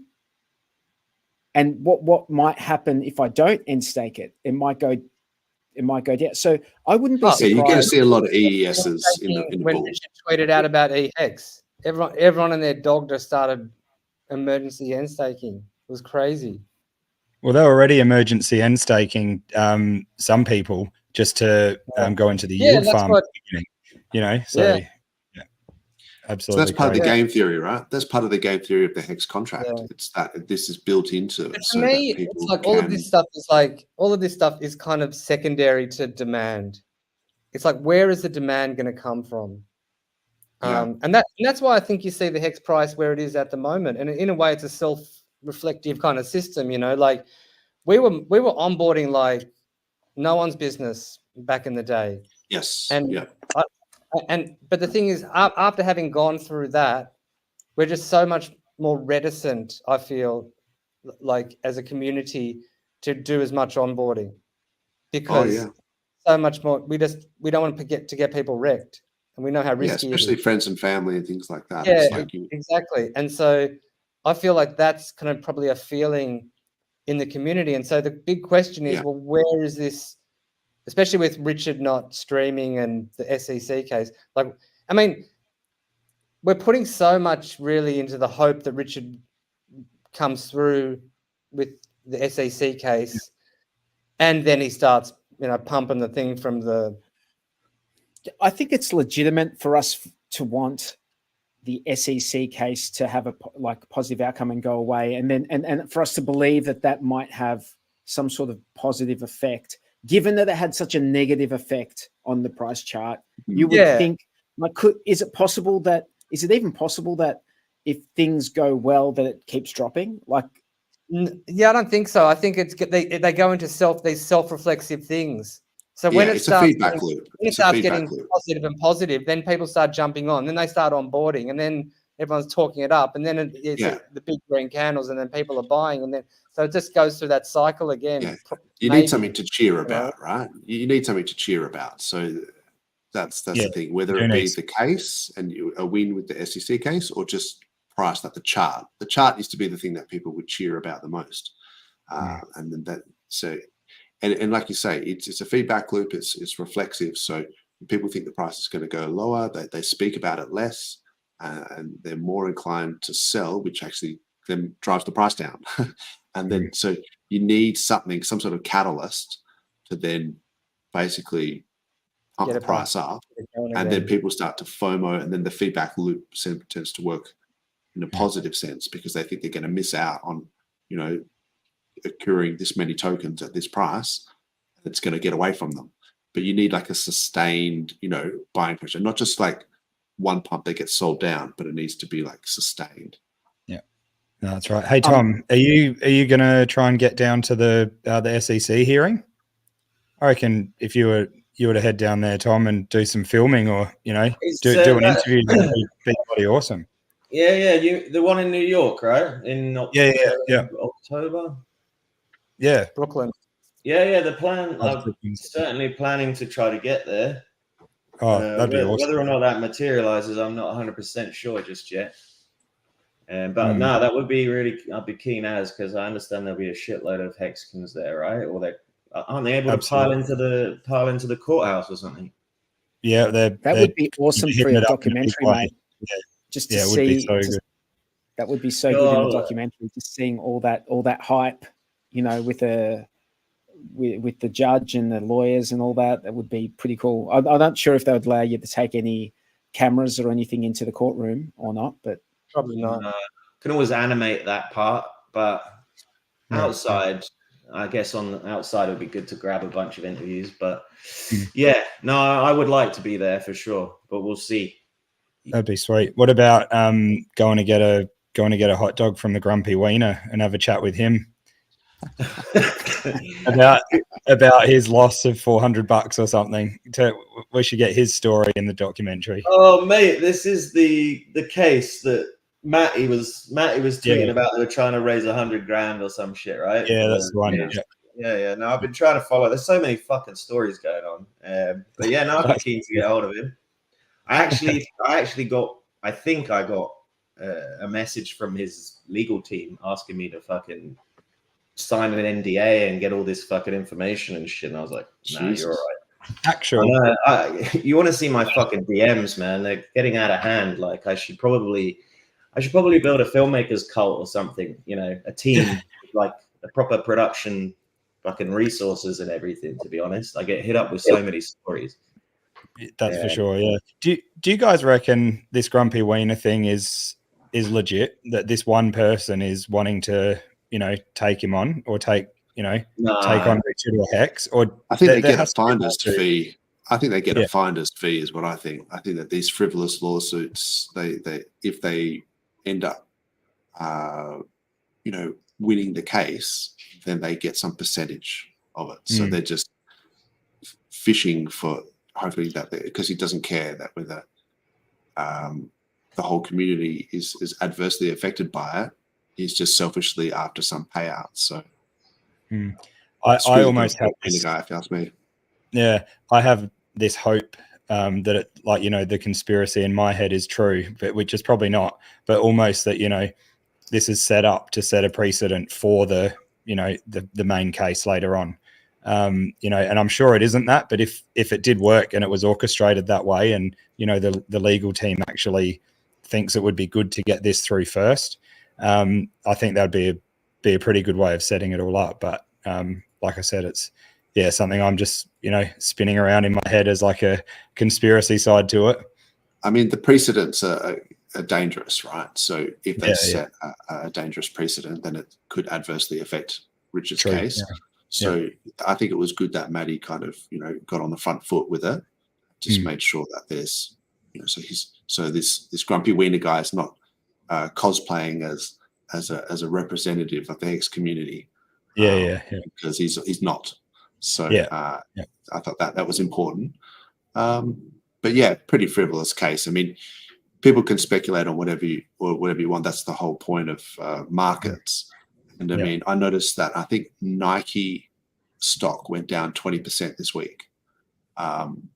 So it's like people just speculate, and people talk about,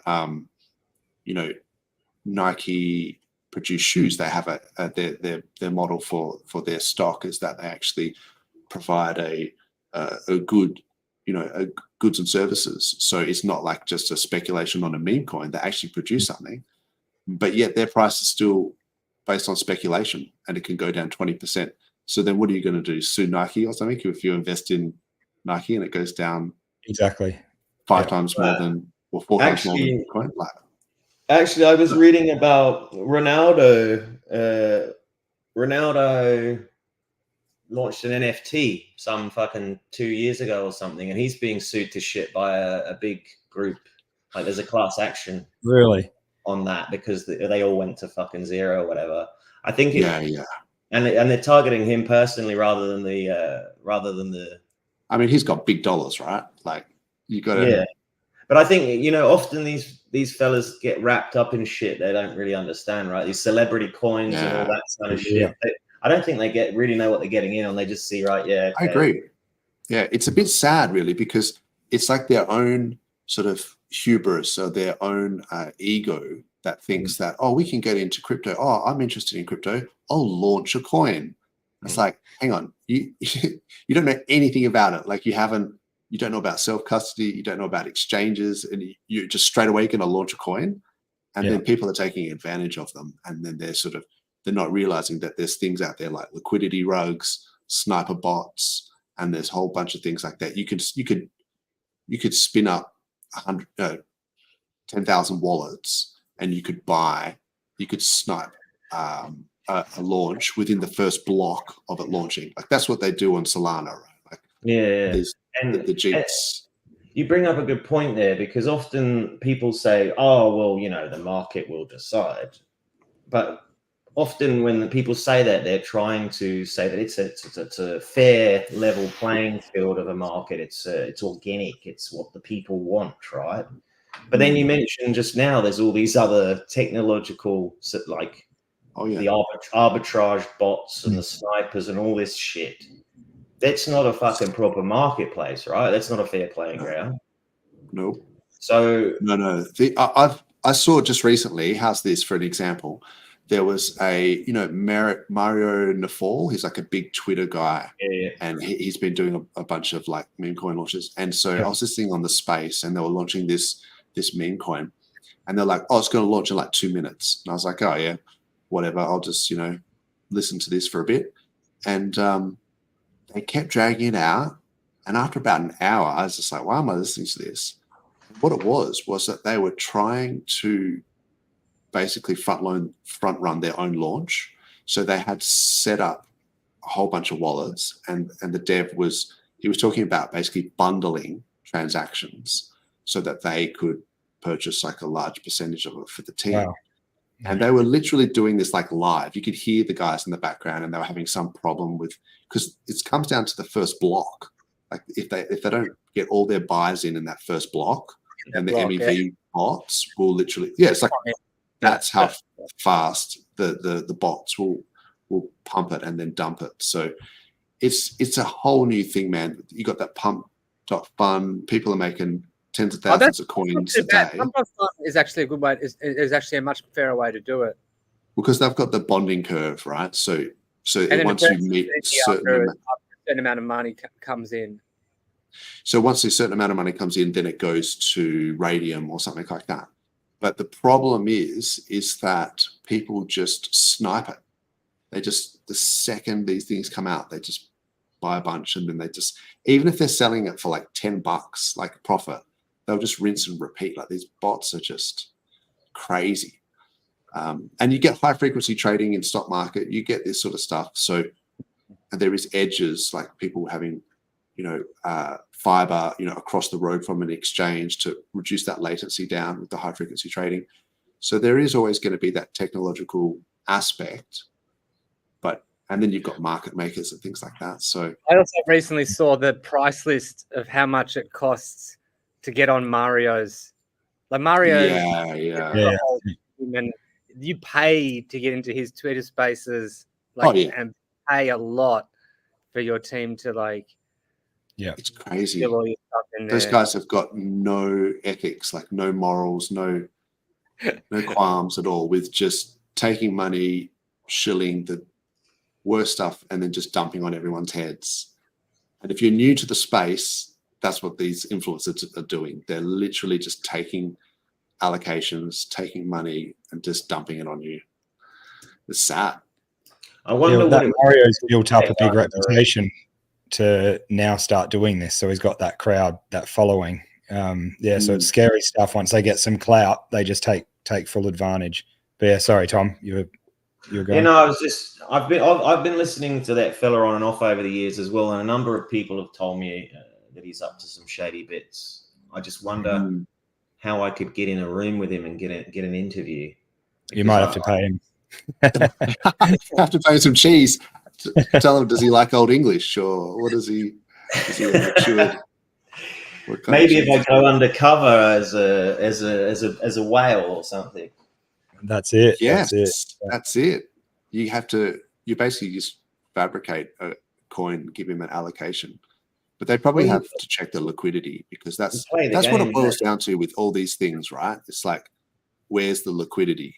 So it's like Tate, you know, the Tate brothers or whatever, and they reckon they're burning tens of millions of dollars, and then there's only $1 million in the bloody liquidity pool. And they hey, Todd. Sorry. Go ahead. So, have you seen, like, have you heard of these two Russian guys who get interviews with all of these like politicians? They're called Slava and Lexus. I haven't, mate. No. They get interviews with like everybody. Their last one was they pretended they were Poroshenko, who was an ex-president of the Ukraine, and they got an interview with Hillary Clinton. What? All right. Like, you'd be surprised. Do that, Tom. They've done so many politicians already. Like, they've done everyone. Like, and they often use the Poroshenko kind of like angle to get in. But they've also been who's the girl, the small girl who was screaming about the environment? They've done Greta Thunberg. To have like with one of, I think, one of the princes of England or whatever, and they've gotten everybody. I'm telling you, if you really want to get interviews with some of these people, it's not. I mean, it's certainly a way to go, obviously, but more often than not, you know, I just don't have the fucking time and resources. And the kind of story, the degen generation shit, it's like I got to pick my battles, right? Where I can spend my time and attention, and what the fucking story is actually. But I'd be keen to get get in the room with some celebrities at least, just to get some fucking eyes on my productions, right? I really think these celebrities are being taken advantage of when it comes to these coins. Some of them more than others, but yeah, I think they think that it's just they're going to make a quick buck, but whoever it is that's driving it is taking a commission. But yeah, it's just to the detriment of all their followers, and that they're leveraging their sort of their reputation on it. That's something exactly right. That's something that they don't understand, is that their reputation is explicitly attached to the behavior of their shitcoin. Forever. Right? They don't get that.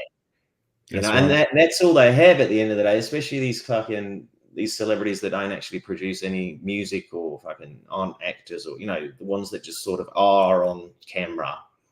I don't know, these reality TV show stars, right? They only they peddle in their reputation. So the more eyeballs is good for them. Controversy and more eyeballs is like, they don't care if people think badly of them. That's not the point. They're already loaded as well, typically, so they couldn't give a toss. So I just reckon there could be some legal ramifications and consequences for some of these guys, because you know, there's some dodgy dealings going on behind. But you know, I don't think anyone who listens to this is buying into celebrity meme coins. But one thing I'd like to just pull up on before I'll shoot off. This G'day token. I don't know what my fucking exit strategy is, fellas. I feel like, am I going to let this fucking thing consume me for the rest of my days, or am I going to figure out how does this now? You know what it feels like. Now you know how Richard feels. How does this fucking story end? You know what I mean? Because I've got to record, you know, I've got to wrap something up in the film itself.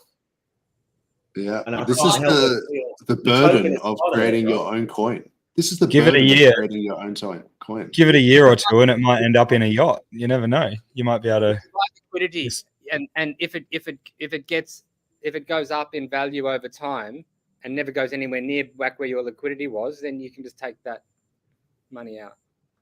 Yeah, well, that's like that new Marlock that Ben Sierra's doing. You know, if you were to lock up the LP, you can still collect rewards from it even while it's sitting in there, but you can lock it up for like 30 years, so nothing can happen to that the actual LP. Yeah, or you can just go and see your mate Pulse Latina. Go over there, and she'll show you how to rug it. But as soon as you sell the biggest whale, Like, I don't know how you've set up that coin, but if you're the biggest whale, and as soon as you sell, and then other whales see that, that's the death of a coin.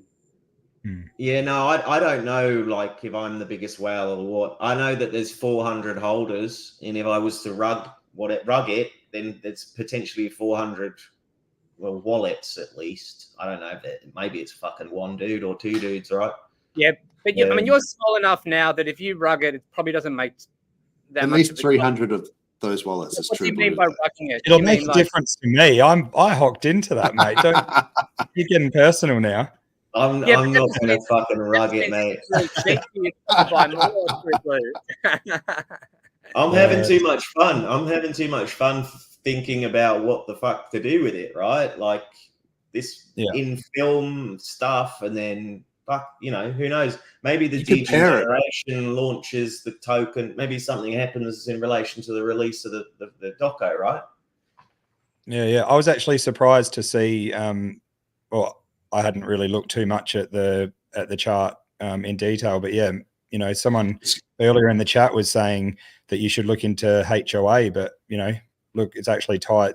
The biggest liquidity I can find, I mean, is with HOA. So you know, the Tang Gang, they've been behind it, exactly. Sure. It's a good looking chart. It's something I can't quite put my finger on it, but it's reminding me of something. But I feel like, I mean, the Tang Gang fellas helped us out at the beginning, obviously, to get this thing going, and like I feel like they're a special bunch, and to a degree, I feel like I'm somewhat being looked after or shepherded through this, which is kind of funny considering they won't fucking hop on an interview with me because I got 100 questions like, why did you do this? What's going on? How can I help? Blah, blah, blah. You know, fucking, it's still a bit of a mystery, mate. I got a bit distracted along the way, obviously. And like the Hex stories keep coming. I could easily make a series 2, fucking no problem. And especially with if I got some footage in New York in October, I would wrap that shit up nicely. Yep.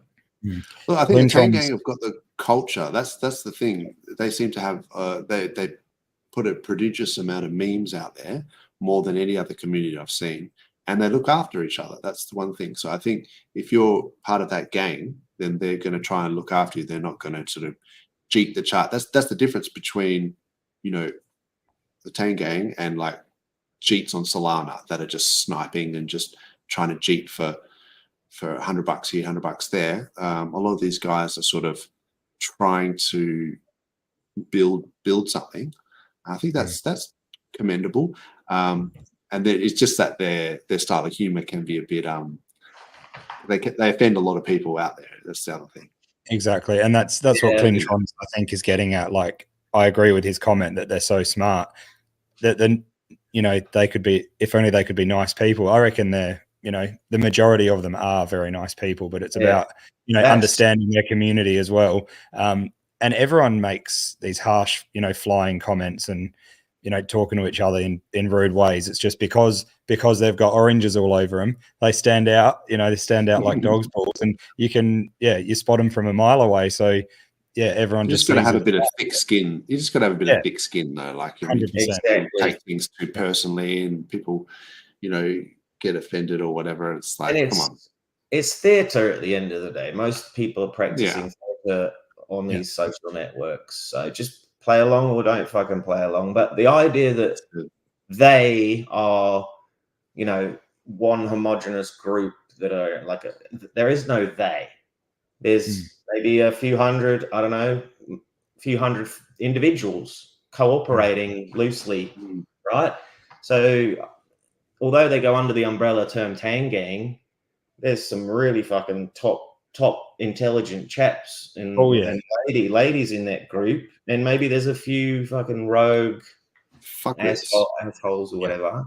I don't know where I belong in it. I don't feel like I'm in the Tang Gang, even though I kind of am in a sense. But again, there is no Tang Gang.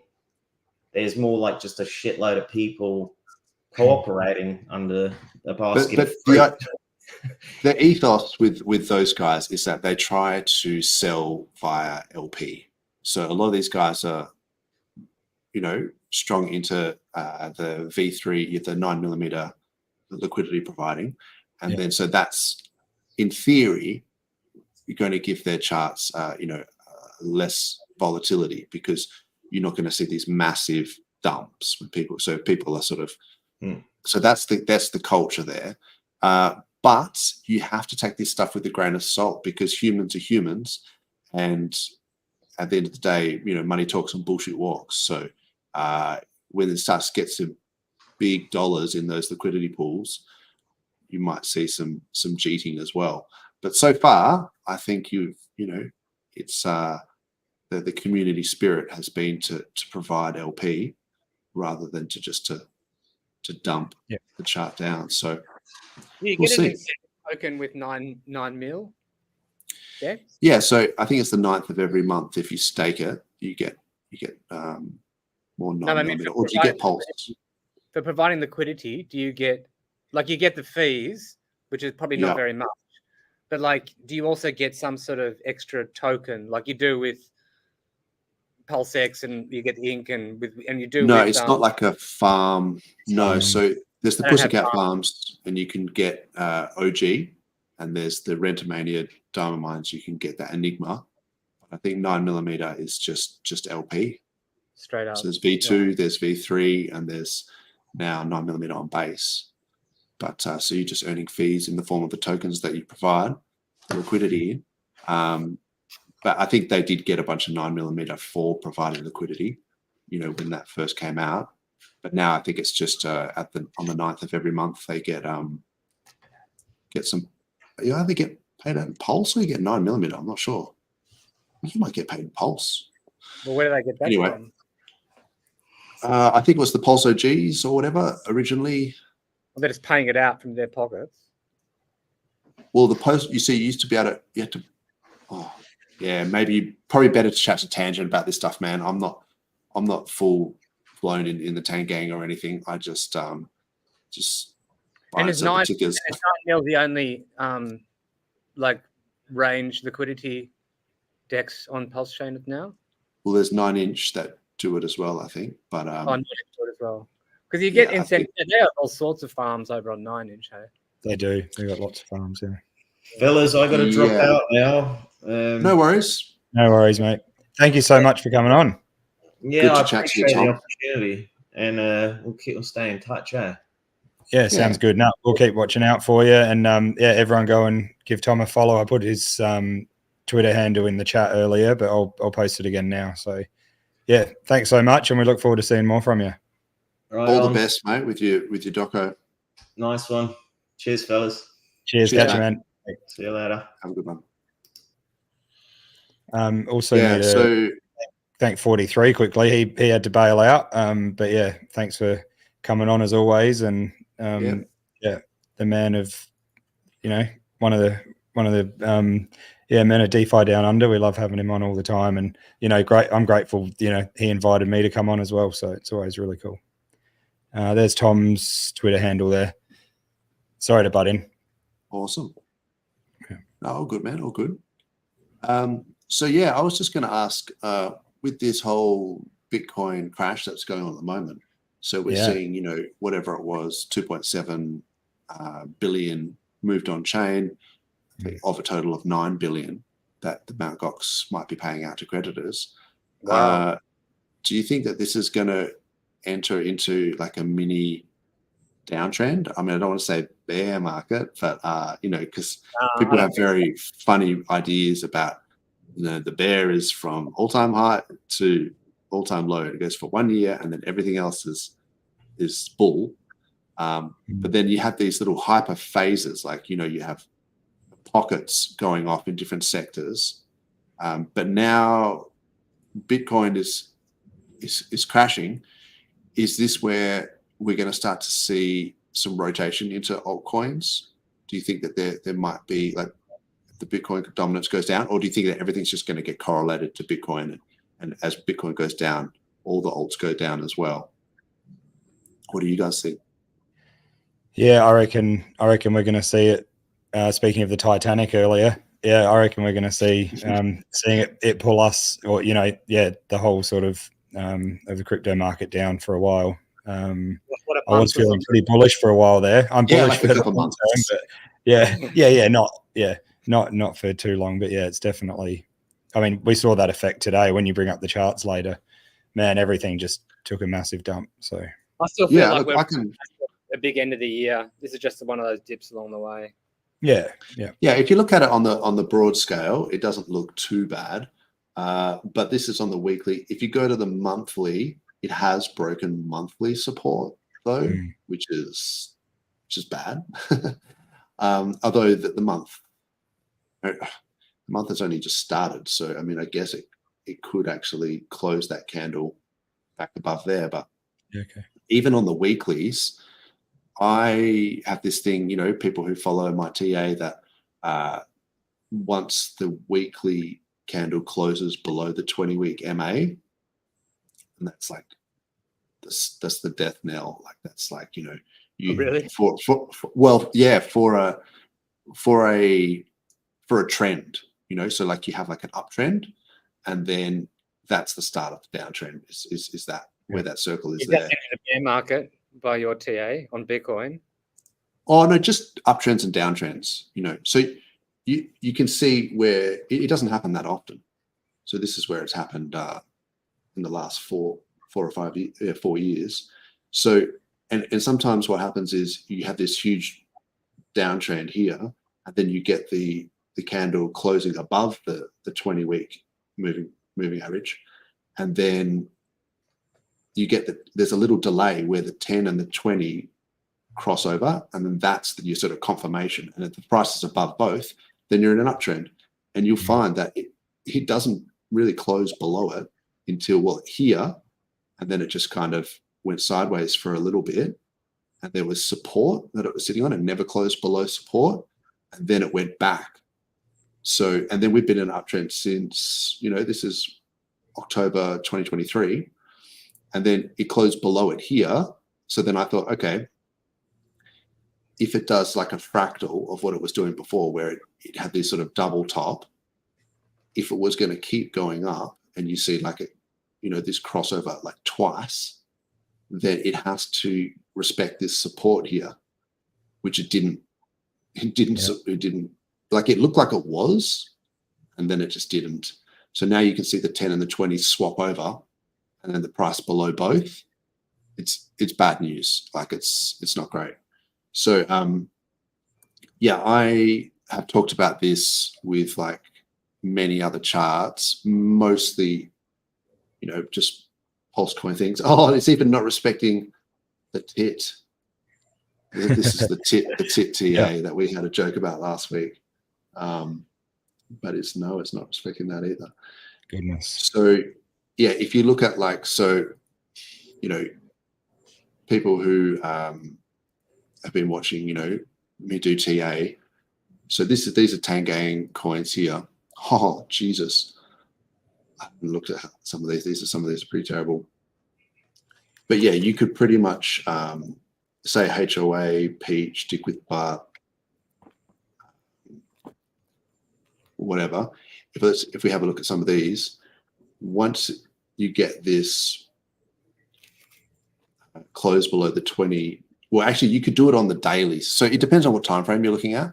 But if you're looking at the dailies and you kind of go, okay, it closed below the 20-day MA here.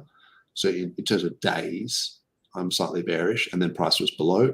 It kind of peaked above it, but it never really, I don't think it really closed above it. And then it certainly wasn't inverted like with the 10 above the 20. So then, it was down to here, and I'll sort of say, well, this is bearish because we've got them the wrong way around. You want the 10 above the 20, above the 50, not like this. So even here, you can pretty much tell like that it was going down. And then so same thing happened with a lot of these, Dick with Butt. You can see here what I'm talking about, where it closed below the 20-day MA, and then they crossed over, and it's just been down since. And then also this is bad because you have support here where this is Dick with Butt, where it should really have bounced off this. It didn't, and then it got rejected off it twice. So yeah, like it is what it is. Some of these things don't look great until they do, you know. So at some point you will see them come back, but in the interim, that's, you know, maybe you can go shopping and use your stables to buy up some of these things that are on discount. I think OMG, that was overheated. Like that was going pretty crazy. And then I think it had a bit of a pump recently with the debate with Biden. But now it's crashed down below them as well. So yeah, look, I think all the charts are pretty wrecked. And I noticed it's not just, you know, it's not just PulseChain. It's, you know, Solana, say for example, did the same thing, closed below the 20 MA that they're swapped over. It's closing below support. This is on the weekly. So people were saying, oh, the Solana ETF that's coming out, it's all bullish. It's like, yeah, maybe. You would hope that it. So I would say if it doesn't hold this support as well, it's just heading into a downtrend. But you know, you've got time on your side in the sense that the 4-year cycle was breaching the previous all-time high around November. So that's where this vertical blue line is here. So this is where it was always sort of scheduled to be breaking all-time high. So then the fact that it broke the previous all-time high earlier made people think that it was a left translated cycle, but it could easily just go down and then back up and still meet that timeline. Yeah. So, you know, I think there's a few other metrics I think we talked about last week in terms of like the Pi cycle top that haven't been met. So I don't think it's like the end of the cycle, like it's, you know, full-blown bear market. It's just a local downtrend. For sure. But it could last for a few weeks, yeah. And with these BTC, you know, Mt. Gox coins getting distributed, I think that's what's spooking the market. Yeah, that's right. Hey, show us the Ethereum BTC if you can. Are you there? Of course. Yeah. So Ethereum BTC. So this is interesting because Ethereum's been in this downtrend against Bitcoin since the merge, and it broke below this support here, and then it finally, like with the ETF news, it sort of went back above it. Now it's looking like it's going to close the week below support as well. Okay. So it's still in this channel. It really hasn't, you know, I would like to see it really bust out of this channel and then retest it. And, you know, to sort of think that there's some rotation going on into Ethereum. But so far, you know, it's been going down against Bitcoin. The other thing to be careful of is when people talk about Bitcoin dominance, like they're like, oh, you know, Bitcoin dominance is going down or something like that. But it's like, yeah, sometimes Bitcoin price just goes down and then everything goes down, but Bitcoin goes down less, and then so that its dominance goes up. So yeah, it's not always the best metric. I like the moving averages personally. I think you can just tell pretty quickly if the price is, you know, above the 10 and the 20, and you know, some people like the 21 exponential moving average rather than just the 20-week like moving average, the simple moving average. Even if you look at BTC, I think this purple line here is the 21 EMA.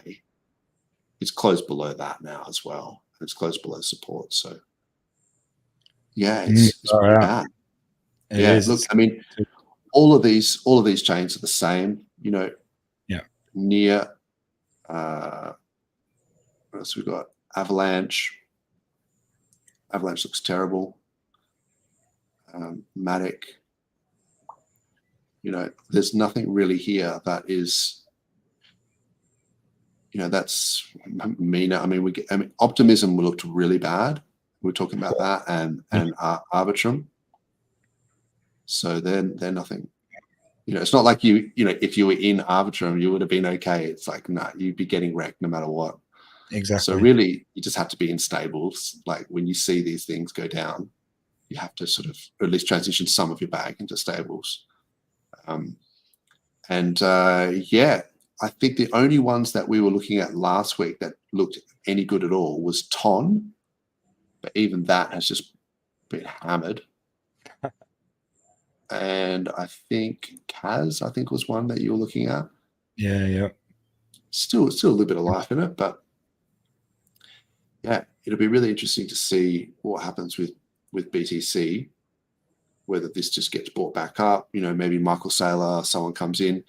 I know Justin Sun was talking about doing an OTC deal with the German government, who were offloading a lot of BTC. So he was trying to protect the chart. Check this one out. I'll just put this up. Richard played a joke on that, saying he's willing to negotiate with them to purchase all the BTC. Just kidding. Yeah, why not buy PulseChain or Ethereum instead? They have better features.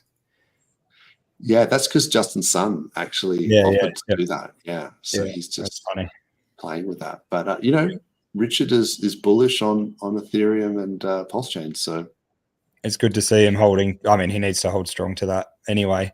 But yeah, I think it's sort of a good thing with all this Mt. Gox actually happening and starting to come out now, because at least we'll know it's just one less thing hanging over everyone's heads. It just needs to be ripped off, like Band-Aid ripped off, and we keep moving through. It's almost like the BankX thing that is happening with the eHex. It's like just we don't need that stuff hanging over our heads. So it'd be good.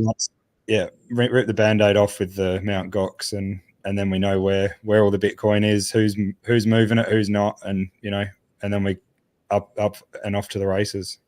That's what I'm hoping for.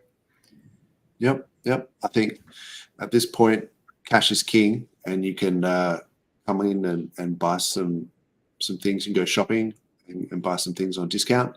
It's just, how do you get the cash? And some people have sold, so they've got stables. Some people working jobs, selling stuff, whatever it is. But yeah, this is definitely an opportunity. But in some regard, it's like, when is this going to end? Is it going to be, because this is just the spook of the market getting that the Mt. Gox coins are going to hit the market.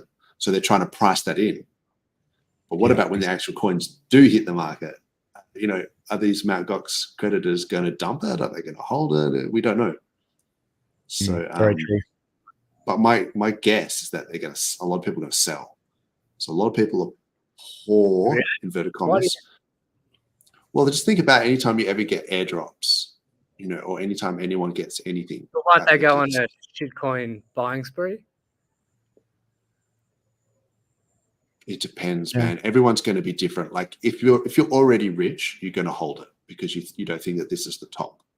So it just depends about how many people out there that are Mt. Gox creditors are already rich, and how many people need the money because they want their jet skis or whatever it is right now.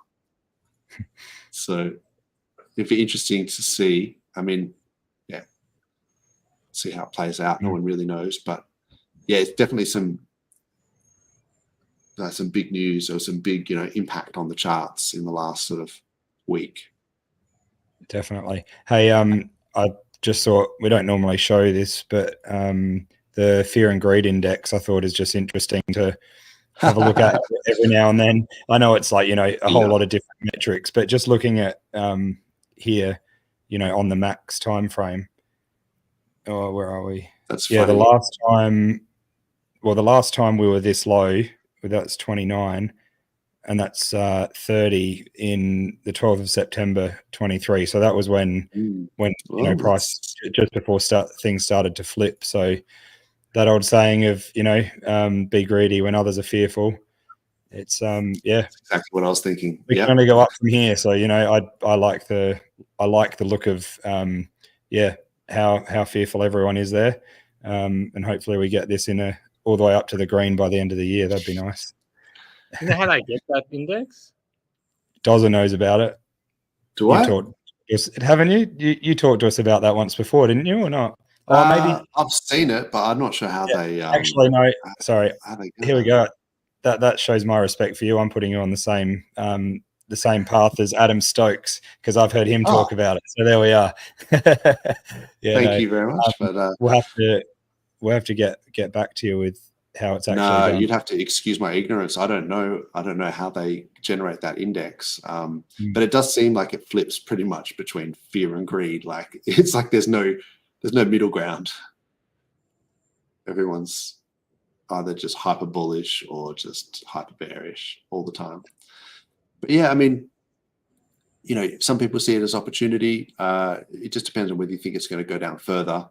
Now that we've got the ETFs in, maybe that is going to reduce, like if you get a diminishing return in a hyper phase of the bull market, maybe you get diminished dips as well. I don't know. I mean, it's a theory. I'm not sure if it's how it's going to play out. I mean, I don't think we're talking 85% retracement, end of the bull, any of that stuff. I think it's just a local downtrend, and then it will just resume the upward. I still think BTC can easily hit 120K this cycle. So we shall see. Not? Exactly. The fear and greed index is calculated with basically the volatility, market momentum and volume, and even public sentiment data and trends. So through everything, all forms of data, it's just putting it all together from everything that happens online, even like searching and stuff like that. So pretty interesting. Yeah, that's crazy. The volume has completely dropped off. And I noticed the Gwei was like 1 Gwei or something the other day. I mean, it's 18 Gwei now. Yeah, it's gone back up. I guess everyone, there's a bit of movement on there. So, exactly. That's right. That's right, exactly. There's volume, but it's going, they're all outflows. No, that's it. Exactly. That is what it is. Look, volatility is the price you pay for the best performing asset. So, or asset class. I think you just have to be able to ride out the volatility. Definitely. I agree. T-Bird's just come in as well. So good to see you in here, T-Bird. What's up, T-Bird? The GOX holders will dump. It's gone from 800 to 50K. Been waiting 10 years. Yeah, that's true. A lot of people will, but there'll be some that have seen that and they're like, holy crap, imagine if I hold for another 10 years. If they don't need the money. People are getting it at their feet at the time, and there's not much for them to dump. I reckon there's gonna be a lot of dumping, man. I always think, expect the worst. You prepare for the worst. That's the best. You just think the worst in people, and then they'd probably be correct most of the time. I don't think there's people going to be full just diamond handing everything after they've had it for so long. Oh no, they'll of course you'll be dumping, but they might not dump all their bags. But there's a few Bitcoin there, isn't there? So look, I've seen a lot of people, big influencers stuff talking about that these OG Bitcoiners are a different breed and that they're going to be diamond handing it and they know the value of it and all this sort of stuff. So that's what they're pushing out there. I'm just a bit skeptical. I'm just like, I don't know. I reckon this. I wouldn't trust them with a 10-foot clown pole, really. There's going to be some people out there that will hold it, but I'm sort of with T-Bird on that one. I reckon there's going to be a lot of dumpage, and that's what the market thinks, right? The market is pricing it in. Yep, that's very true. Yep. No, good stuff. Hey, we've been going for a while. We got still 55 viewers. It's been climbing, so. Amazing having so many people here, and just want to say thank you to everyone in the chat. I think we might wind it up, but my outro was going to be about the fear and greed. So be greedy when others are fearful, I reckon. And it's not a bad time if you got anything you can deploy to just send it. Full send is what I reckon. What about you, Bluey? Any last words?